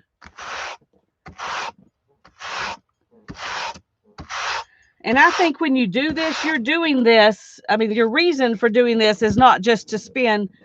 You're wanting to spin something special. That's why you do this. So, I'm making a pony. They're called pony rollags. PUNIROLAGS. Ponies are the cotton. It's a way of carding and rolling cotton to spin. And they spin their in India when they spin on a sharka. Is that what it's called? Sharka wheel. It's a little wheel and it folds up in a box. Anyway, they spin from ponies. PUNI. And these are similar to that, something between that and the rollags you make with the hand cards, because they're more condensed than the rollags you make on the hand cards, but not quite as condensed as the ponies, as the cotton ponies. So anyway, that's why I call it that. All right. I'm trying to decide what else I want to add to this. I've got, I think this would probably be good, since this is kind of an art yarn. I got this at, if you're wanting to find something cheap to learn how to spin with,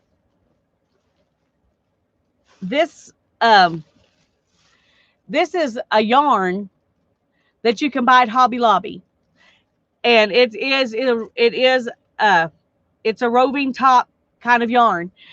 It's mostly acrylic, but it does have some wool in it. And since I'm making an art yarn, I don't mind adding it to it. But I decided I was going to get this and just spin some of it, just for fun, because it was they cost $20. These big bumps. That's a lot of yarn to spin. Yes, it's the fold up thing. That's right, Susan. But $20 is a lot for this, but it's not, since it's not wool, you're not risking something precious. But I got this. The only reason I bought it, to be honest, is because it was clearanced for $2 because somebody brought it back. So,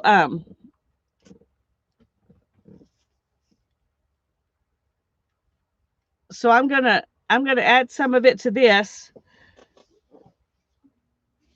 and while I'm thinking about it, though, I'm just gonna take a little bit of it and put it up there, and I want to spin some of this to mix in with that just to see. Anyway, that's one way you can find something that's pretty to spin that doesn't cost as much money as buying that much wool, because that's a couple of pounds worth of of something to spin. It's not wool. I mean, it's like 20% wool or something like that. So if you're allergic to wool or you just don't like it, they have these in all kinds of colors. And you can spin these.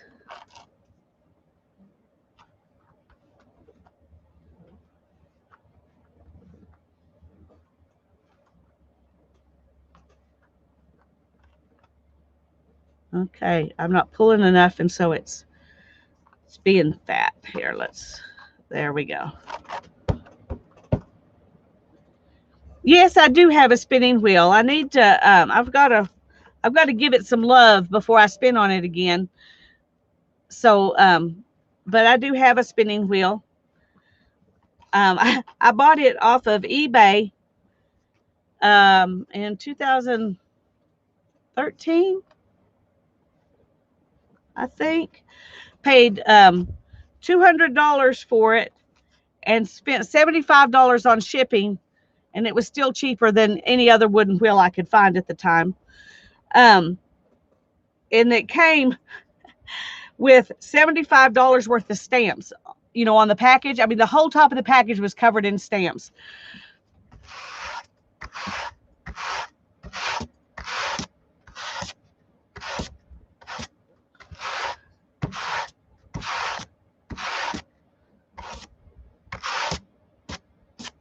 Okay.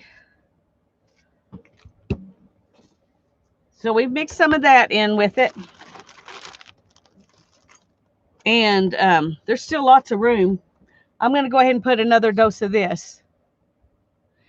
It's not an antique. It's from the 1960s or 70s, I think. I could never find any information on the company that built it.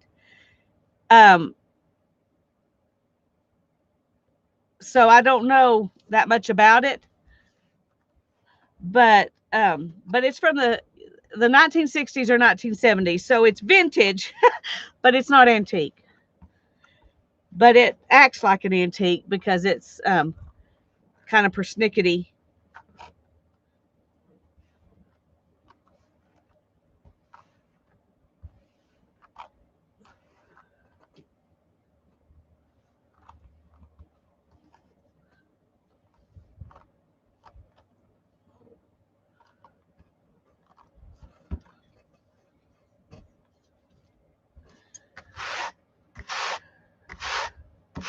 My daughter,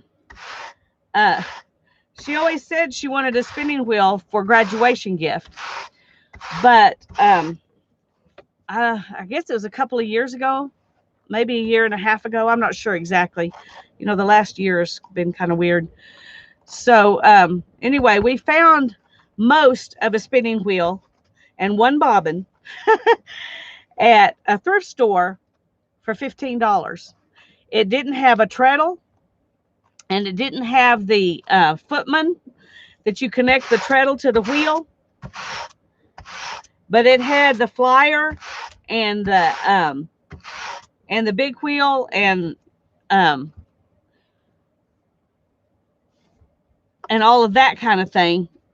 But it was made by somebody in Oregon out of yew wood. There's a label on it that's saying that this man made it for somebody. The person's name's on there that he made it for, and he made it out of Oregon yew wood. Anyway, how it got down here and in our thrift store, I don't know, but we bought it, and then Hannah bought some wood, and she made a new treadle. She carved a footman, and then we got some string and made her a drive band, and then she figured out how to spin on it all her own because it's completely different. It's a double drive band wheel, and it spins better than mine. And we paid $40 altogether by the time we bought the new rod and everything that we needed for her to fix that. I just thought that was hilarious.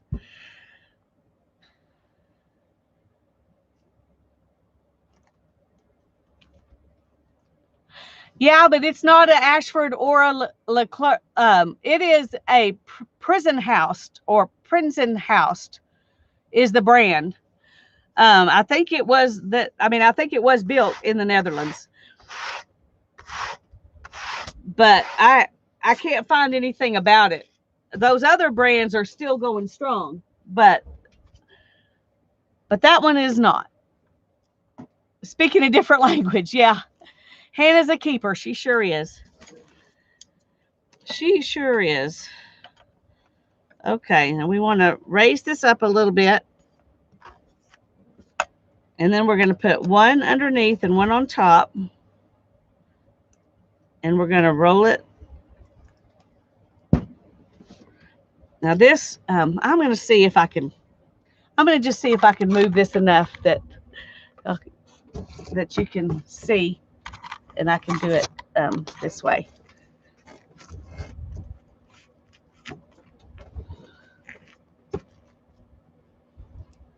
Well, it's still, because my table's not as sturdy as the one I used when I did it before. Okay, we were better off up here. Sorry.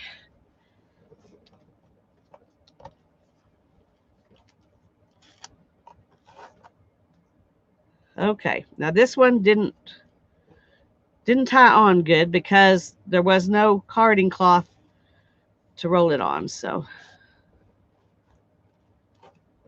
all right. So we're just going to do this. So that one's kind of messy. That's the way our first batch was. That was kind of messy. But it will spin. But it's also kind of fat. And you can make them all that fat if you want to.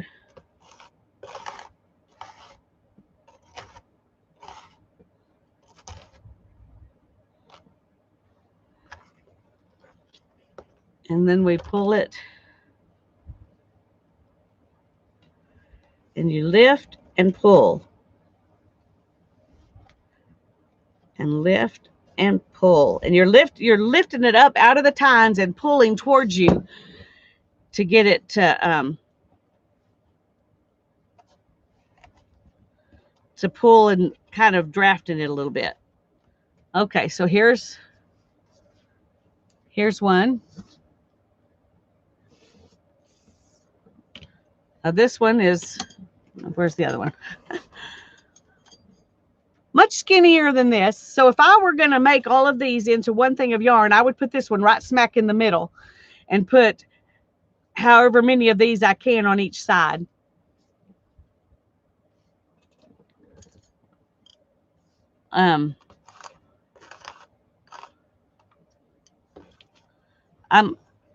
I'm not as good at this as I was before because I have not done it in several years. So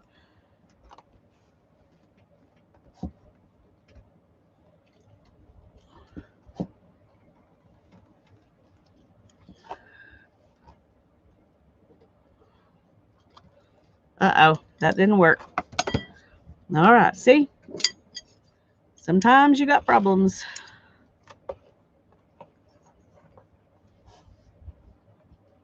You don't want to let it escape, and that's what happened.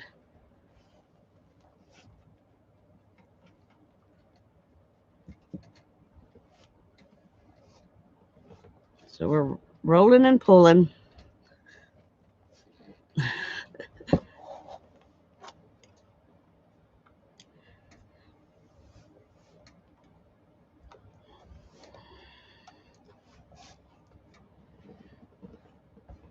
And if you roll it on these tines, it rolls it up nicely.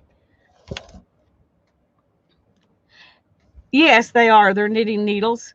Some people roll it onto dowel rods, but the knitting needles are so smooth. That's why it was sliding out earlier, which is not good. But it's a lot easier to take your puny Rolags off of knitting needles than it is to take them off of wooden dowel rods, unless you've waxed them and all that kind of stuff.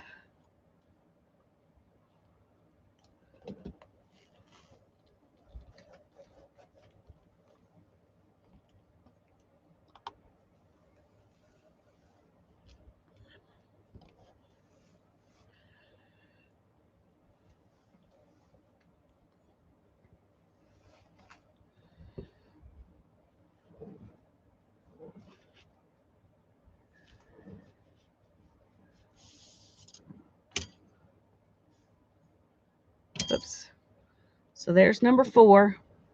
I don't know. This is gonna be a very small one.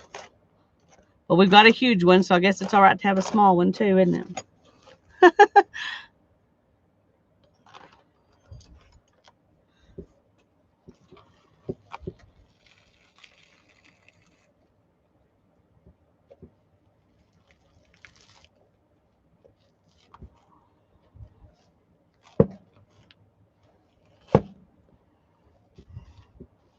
Okay.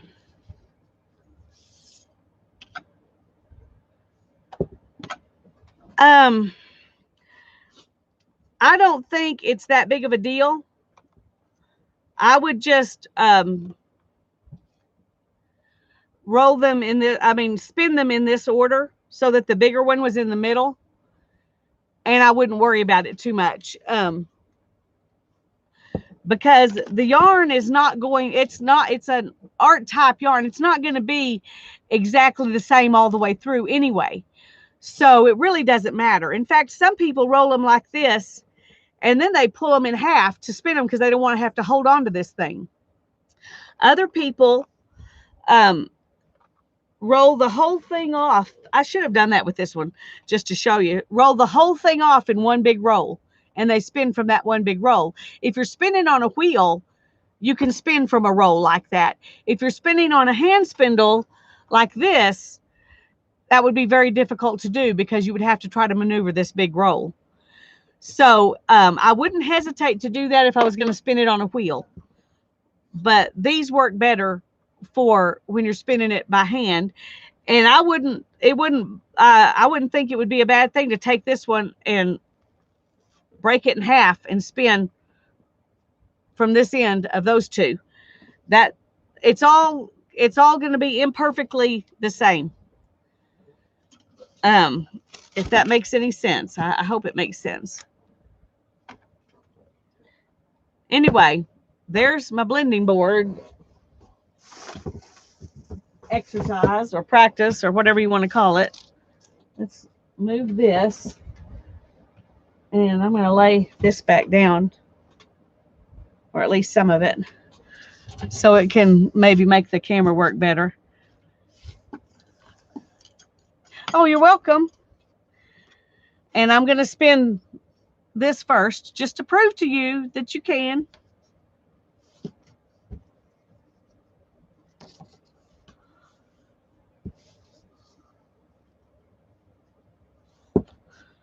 Now, I don't usually spin it like this. I usually spin it standing up and hanging and letting it just hang down. But you can spin like this, so you can spin, at a table if you need to. Or I have spun like this some just because it's sometimes easier on my back to do this than to do it standing up. You're welcome, Beth. And this is just spinning it supported. You're supporting it in your hand as you spin instead of spinning it unsupported, which is what you generally do with a drop spindle, is spin it unsupported.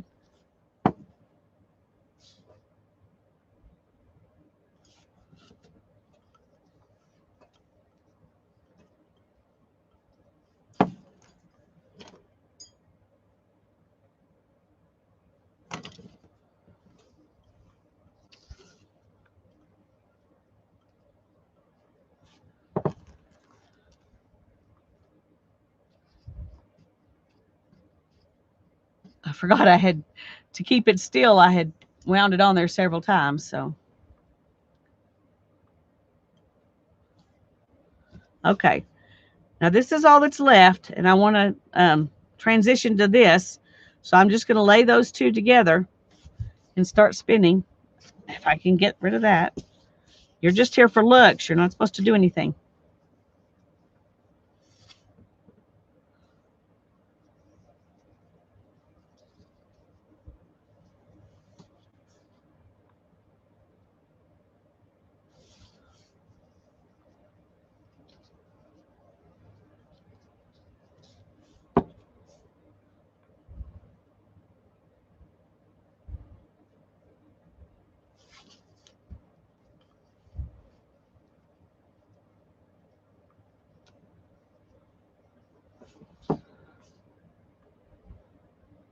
This is longer fibers, so you have to hold it a little looser in your hand, which I'm having trouble doing right at the moment. There we go. Hold it from back here. Okay. I'm learning. You have to check each you have to check each fiber how it wants to be spun. And this one wants me to hold it way back. Well, off and on, I've done it quite a bit. I'm not a professional by any means, but off and on, I've done quite a bit of spinning, and I love it.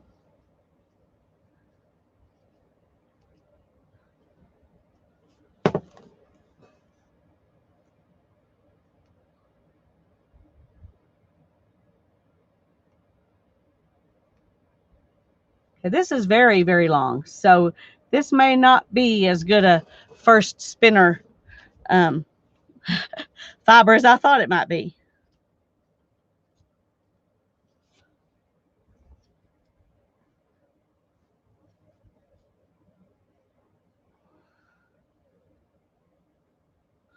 But it would make a nice smooth fiber. I mean, nice smooth yarn and real soft yarn. All that acrylic in there. Acrylic is not the same thing it used to be when we were, when we were kids.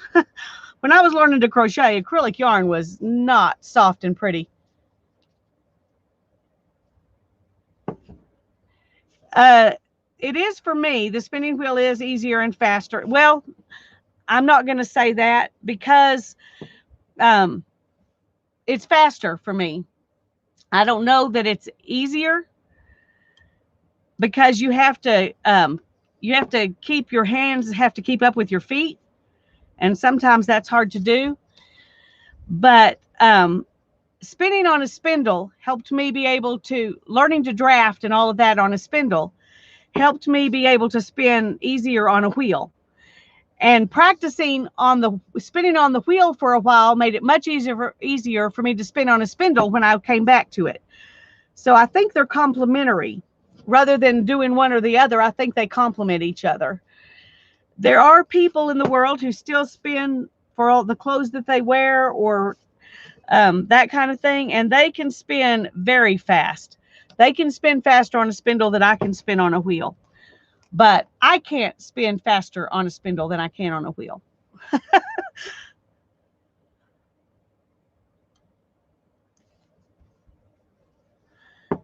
um,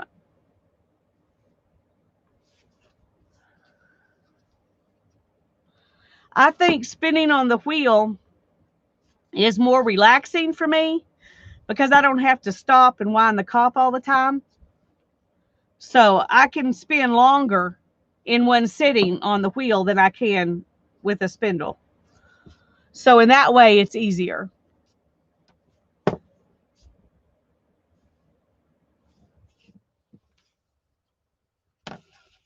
What do you use the yarn for? That is the $1,000,000 question. I'm planning to weave with it and crochet with it, but I have to be completely honest with you right now, Jennifer. What I mostly do is just hoard it and pet it and love it and touch it and feel it. And someday I will use it. I would like to say, oh, I do this with it or I do that with it, but so far I haven't done much of anything with it. I just make it. And the making it is fun.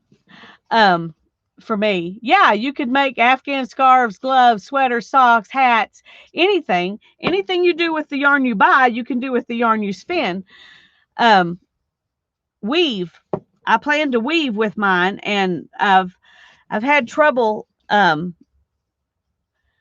for about a year. I've had trouble with my shoulder, and I'm just now where I can even spin again. I still don't think weaving would be easy for me to do right now. But I do have a couple of looms. I have a 4-shaft floor loom. It's also a relic from the past. And then I've got a rigid heddle loom that I ordered off of Etsy from a man in Ukraine who makes them. and I love it. Yes, art with it. I've probably put more of my hand spun yarn on for the on tags than I've done anything else with it, because I had some hand spun yarn that I didn't really like all that much, and I didn't have a lot of it because it was just practice. And so I just used it to I've bound a couple of journals with it, and I've used it to decorate tags. Um, and so that's probably the only way I've really used it. The rest of the time I've just made it and loved the fact that I had it.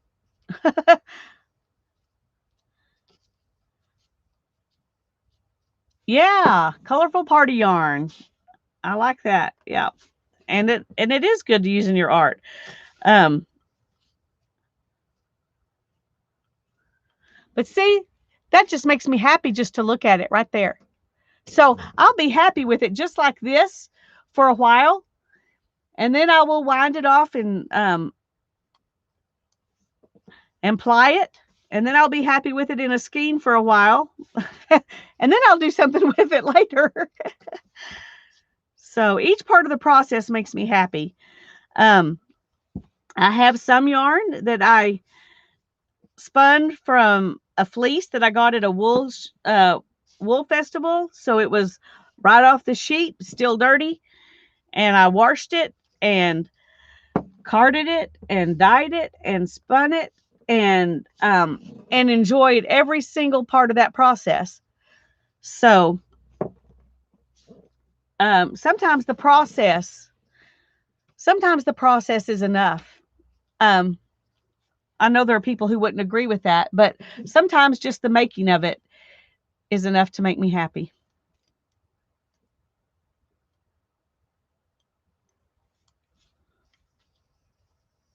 Oh, good. I'm glad it makes you happy too.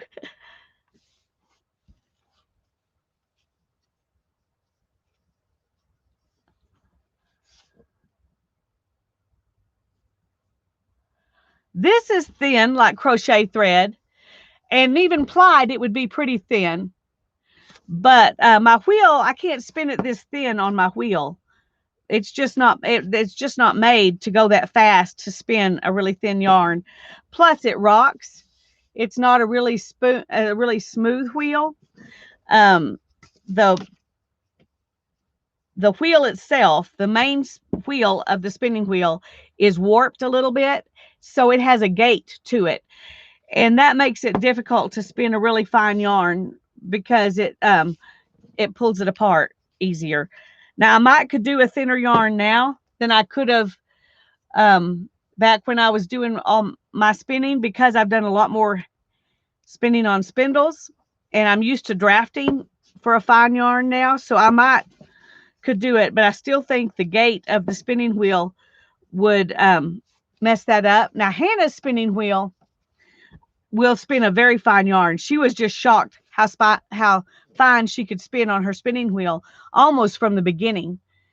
Um, which I felt just proved to me that I was right about my spinning wheel just doesn't want to spin really fine. And that's okay. I like the yarn I've spun on it, and it's usable yarn, even if I haven't done anything with it yet. but but each wheel is different, you know. Part of me would like to have a new spinning wheel that was, you know, a really nice, smooth spinning, modern spinning wheel. Um, but they cost so much money, I'll probably never get one.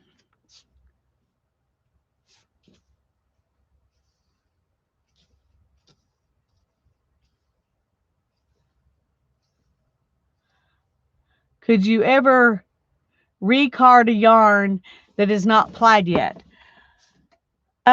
You can actually card yarn that is plied. You could just have to cut it in very small pieces and then use it and then card it. I would use these or the dog brushes to card it with, though. That blending board, it would, because they need to shred it up some. And but yes, you can recard it, respin it. I've seen people do that, and they add some of that into their yarn to make an art yarn. They add the pieces of chopped up hand carded yarn in there. So yeah, you can do that. I haven't done it, but I've seen people do it. I was just trying to think. I do have hand cards out here. I was trying to think if I've got some yarn that I could try that with to show you, but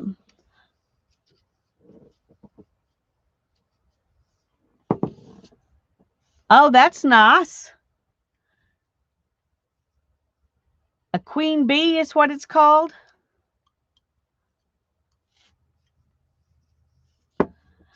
Mine is small enough that I can pick it up and put it in my car and take it with me to spin.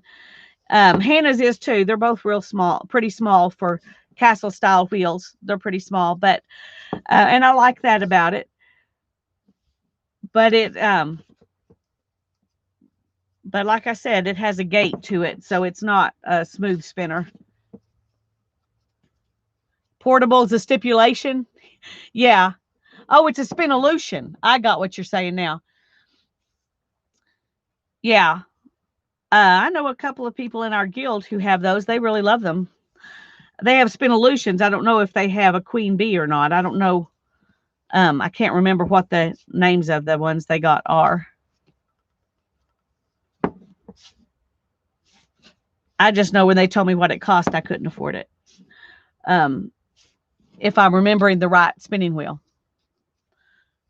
Of course, what I could afford when I first started spinning, and I was homeschooling 2 kids, and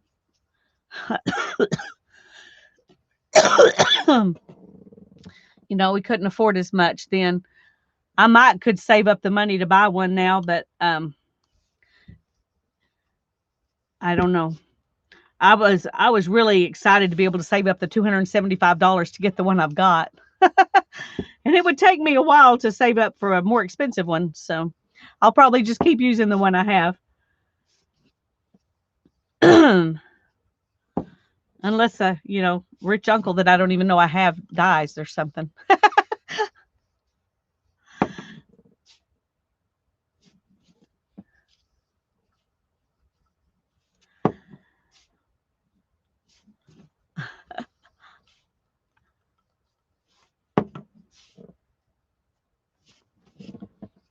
You've got videos of yourself using that spinning wheel, right, Juanita? I just found your channel, and so I haven't watched very many of your videos, but I don't remember watching one with you on a wheel yet. I can't remember, but I would love to see what your spinning wheel looks like and watch you use it. There are some. Okay, well, I'll be watching them. I'm excited to find somebody else who spins that I can watch their videos. So I'm definitely going to be watching them soon and very soon. Any of you that haven't subscribed to Juanita need to go do that so you can watch her spin. She's been doing it at least a good 10 years longer than I have. So she knows a lot more than me. Might as well take advantage of that wisdom.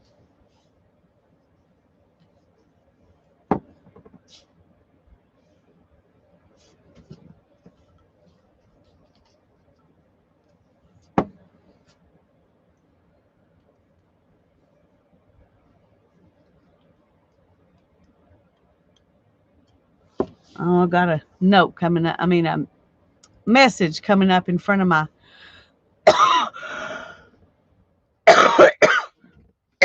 Thank you, Janet.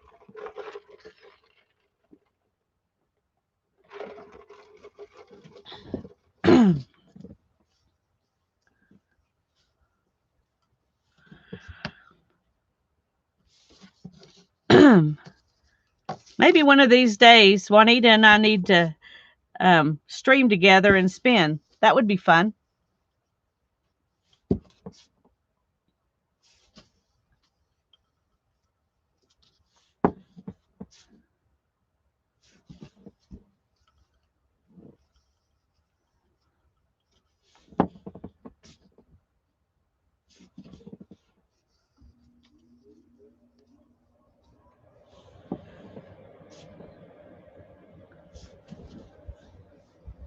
I need to do a video of Hannah spinning with her hand spindle and her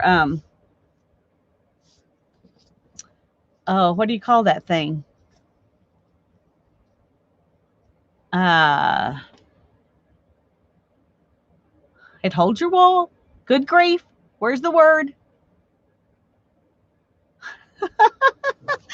Oh my goodness, I can't think of the word. That's hilarious. No, it's not a spool. It holds the wool before you spin it.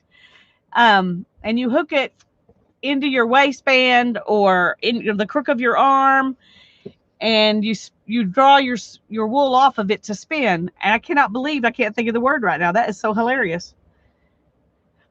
No, it's not a torch. Oh, come on, Juanita, tell me. Tell me what it is. Oh, I can't believe I can't think of it. I bought it for part of her graduation gift, an antique one. No, not a bobbin. You wrap the wool around it, and then you pull it off to spin it. Nope, not a nitty naughty. A nitty naughty's for after you've spun it. A distaff. Yes, that's it. I need to get a video of Hannah spinning with her distaff. I think she's almost brave enough now to be on video and do that. I don't know. But the distaff, DISTAF, I'm not sure if it's one F or two F's. Oh, you were reading. That's okay. Well, I appreciate you coming up with it because that word had disappeared. It had disappeared.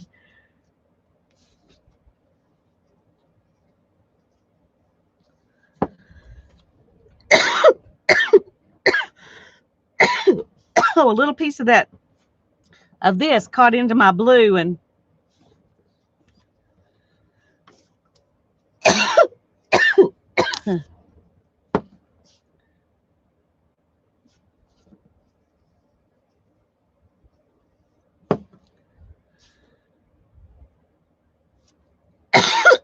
good grief, sorry.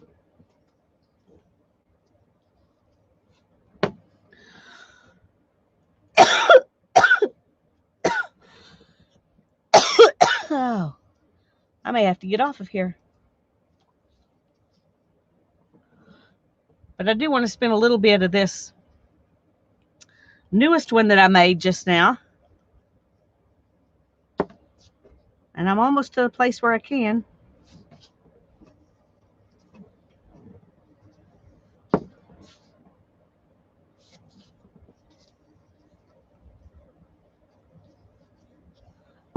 Yeah, it typically, Beth, holds a bat of wool rather than roving.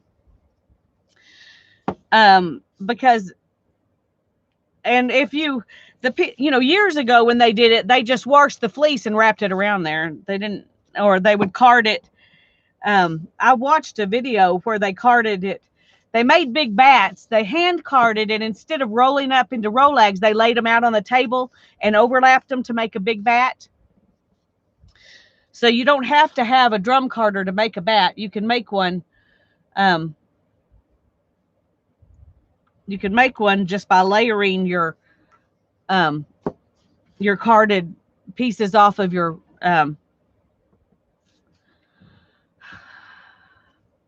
carding brushes.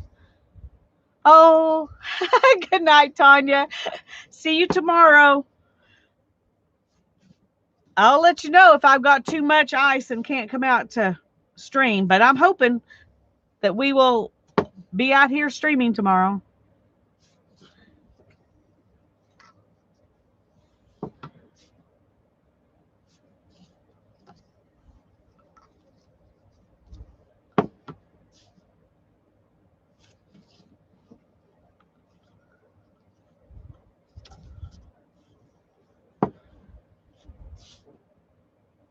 Yeah, I don't mind the water for the ground if it'll go, all land on the ground and not land on the high wires and take out electricity and that kind of thing. That's what I'm really worried about. It's too cold to have a bunch of people without electricity. It's dangerously cold right now. So um, when it's below 20 degrees, that's too cold for people to be without electricity. So y'all be praying tonight that no electricity goes out as a result of this icy stuff that's coming our way.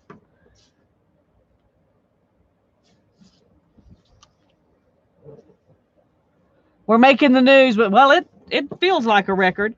Hannah said, last time we got snow in October, we didn't get any more the whole rest of the year. And she's right. We didn't. We got like, I don't know, 8 or 10 inches in October, and then we didn't get any more the rest of the year. I'm in Amarillo, Texas, Jennifer.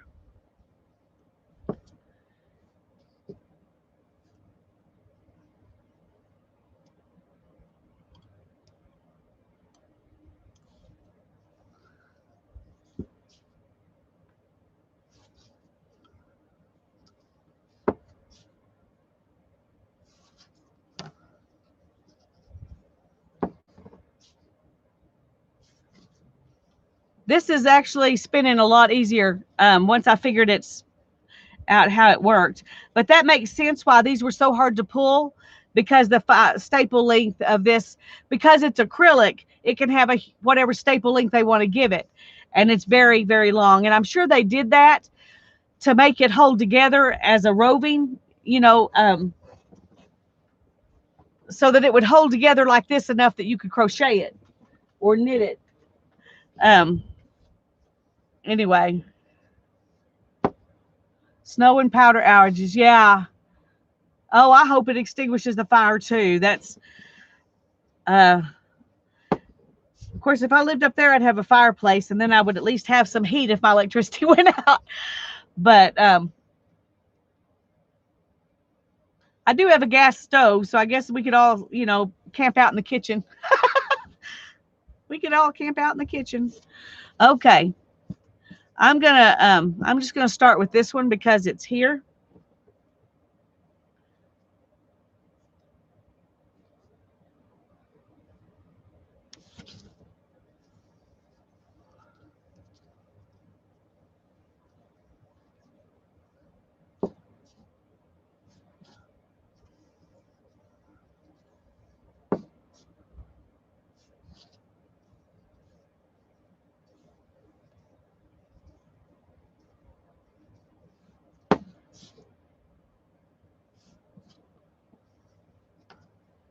It is addictive. It is. And I'm sitting here with my back hurting and I'm still not wanting to stop. And that's been part of my problem. It is very addictive. Well, there's just something about it that just makes you feel relaxed. Yeah, I'm still here. I'm still spinning, Barbara. I thought I was going to be going on to other things by now, but everybody seems to be okay with me continuing to spin, and I'm having fun. So we made another set of Poonie Rolags. So that's what I'm spinning right now. We're glad you made it back.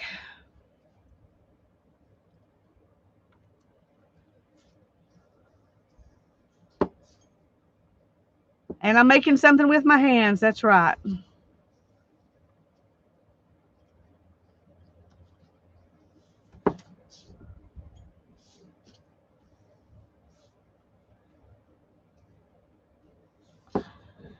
Yeah, Poonies are cotton.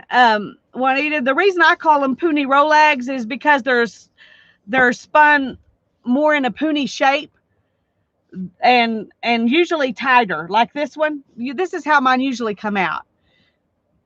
And so that's why I call them Poonie Rolags. But you're right, Poonies are cotton. I don't mind spinning cotton. I like to spin it on a spindle from the seed, just for fun. I don't want to spin it to make yarn, to try to make a bunch of yarn, but I like spinning it from the seed. And I have enjoyed that.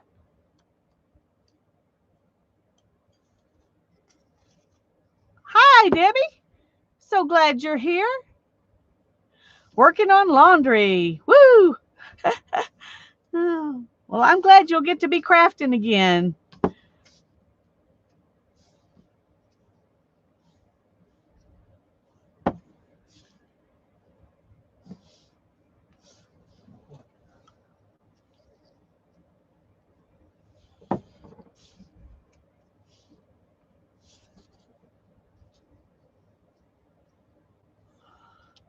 I was trying to think of where my cotton is. I mean, I know where it is. I'm just not sure if I can get to it.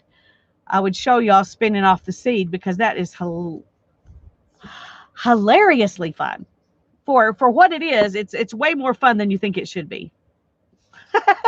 Way more fun than you think it should be.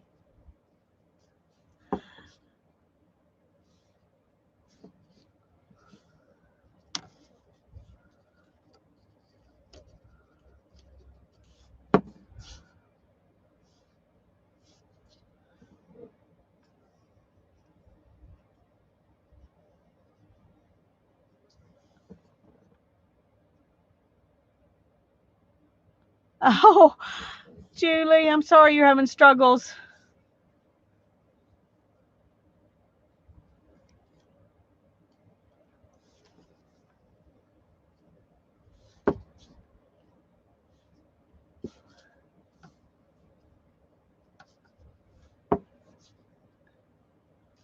I'm going to let Juanita tell you why she doesn't like to spin cotton, but a lot of people don't like it because it's very, very, very short fiber and has to be spun very tightly and um, very tightly and quickly in order to stay together. It doesn't hold to it. It doesn't attach itself to itself like wool does. So it's harder to spin. But spinning it from the seed is it's different. It acts different. But you do need a small, lightweight spindle. I couldn't spin it on this. I mean, not I couldn't. Somebody might could who's good at spinning cotton, but I spin it on a very small spindle and from the seed, and I enjoy it. But I'm not ever going to spin enough that way to do something with. I just do it because I like it. Just kind of like I made these poonies. That's not really enough to make a skein of yarn with. Um, but I did it because I like it. And I can always find something to do with a little bit of yarn. You know, I can wind it on a card and send it in Happy Mail or who knows. Put it in my tags. Sew a journal together with it. It's enough to knit a hat. Well, that's true. It might be enough to knit a hat, but I don't knit. I crochet.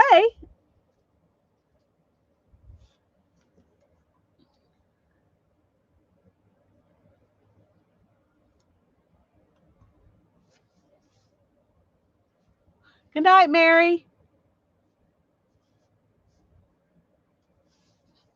I'm glad you enjoyed it. I sure did. I really needed this spinning therapy.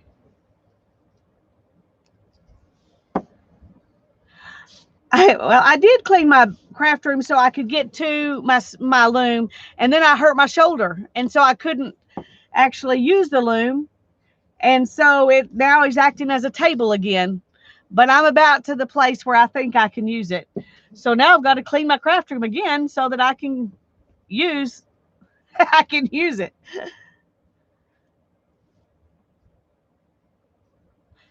Yes, crochet takes more yarn. That's right. It does. It's not as finessed. It's not as delicate as knitting.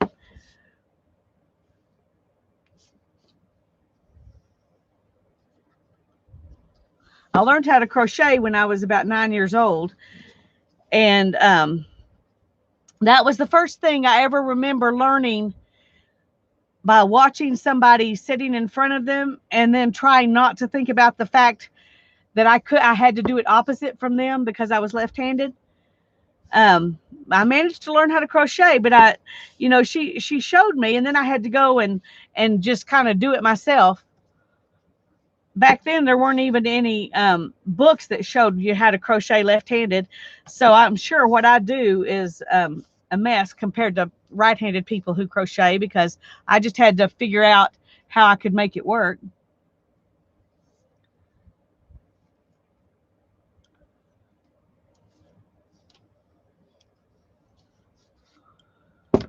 Whoops.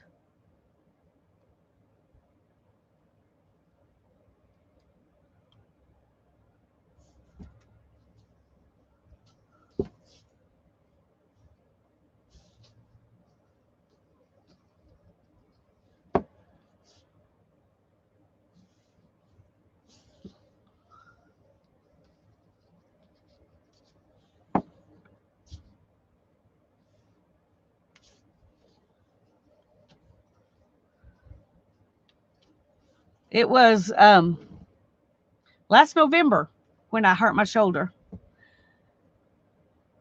and it's been a struggle to get it where I could do normal stuff without thinking about my shoulder all the time. Hi, Miss Allie Kay. So glad you're here.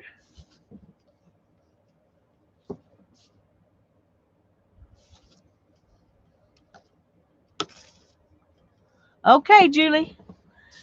I'm going to have a lot to see when I get off here.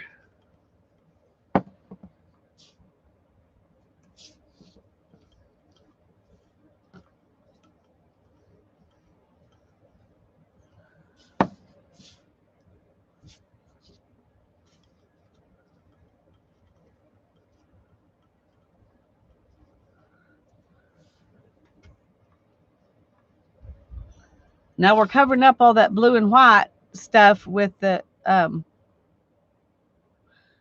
brown stuff from here. You can see a little bit of color in it, but not a lot yet.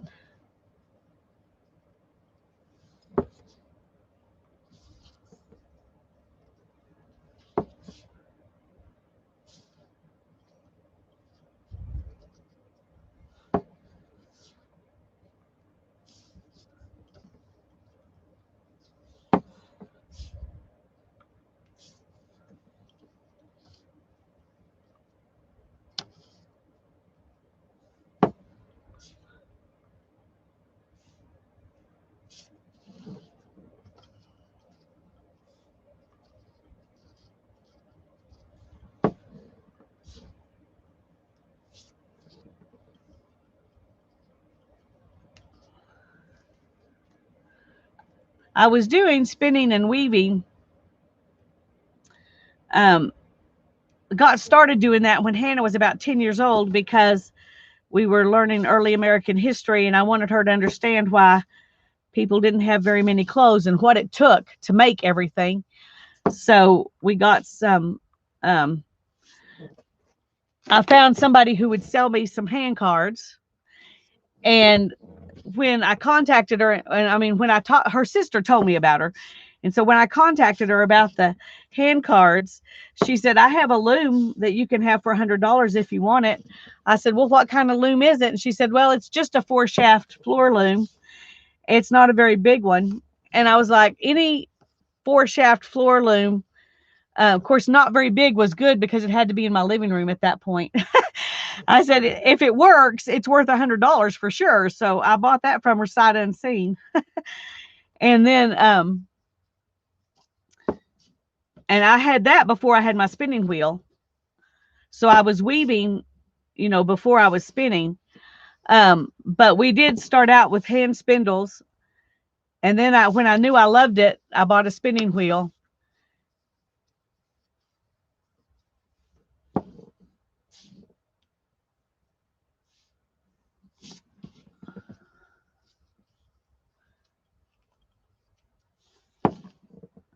But I would like to get back to doing some weaving too.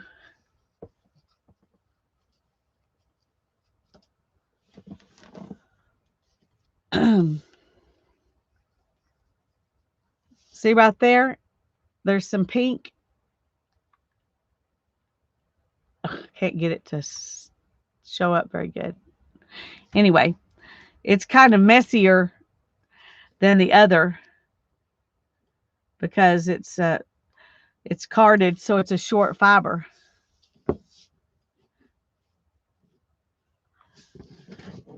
Does she have an Angora bunny? I have a friend at the guild who has Angora bunnies, and she spins their fur. In fact, I've got some from one of her bunnies um, right here. It's a gray bunny. Yeah, it is so soft. It is about the softest thing ever. The softest thing ever. In fact, I think I'm trying to think of the name of that. There's only one animal I think that has softer fur than an Angora bunny, and it's an endangered species, so I don't think you can even get. Yes, little pops of color. That's right. I don't think you can even get the. Is it? Yes, vacuna. I was wanting to say vanuka, and I knew that was wrong. Vacuna.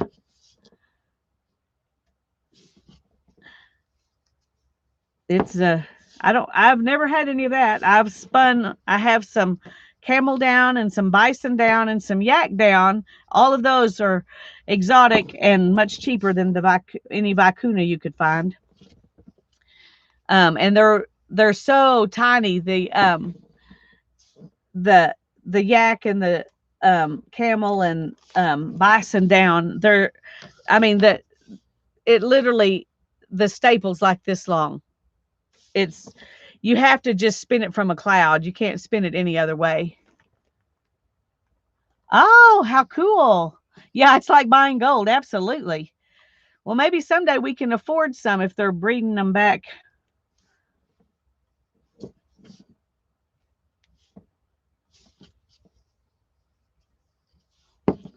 But I do have some Angora bunny. And I haven't done anything with it because I would like to spin it by itself and crochet it into something.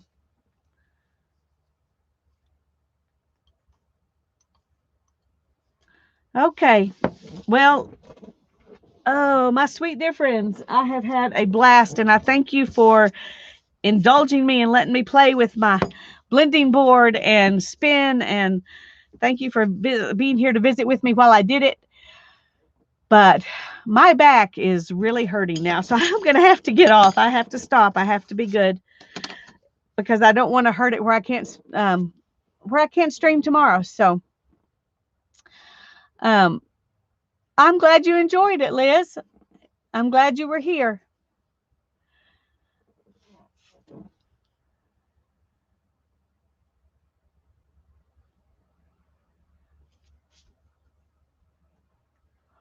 That's so interesting. I'm going to have to look into that, Juanita. Thank you for mentioning it. Alpaca is a very soft, very, very soft fiber too, but it's a long fiber. Whereas like the bison down and camel down, those are just minute.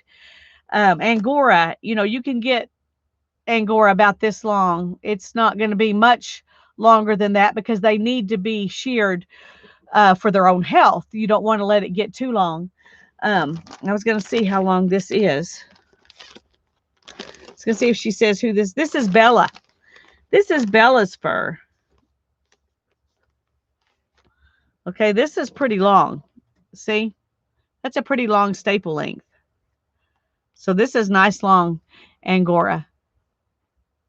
So it will be fun to spin. And I bought, trying to see how much I bought of it.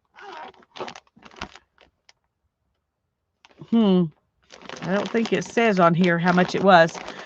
But anyway, she gave me a good price. She only charged me $12 for the whole thing. And it was cut. It wasn't plucked. I've seen people who spin right off the bunny. I mean, they just pluck the fur as they go. And they have bunny. I watched a lady do that, and her bunny was just as content and happy as it could be. So some bunnies like that and some bunnies don't. Oh, thank you all. Have a good night. God bless you. I'll see you tomorrow, 2 Central Time, right here. Unless it doesn't work out. If I get too much ice, I won't be able to. But hopefully Barbara and Tanya and I will all be here to play. Bye bye.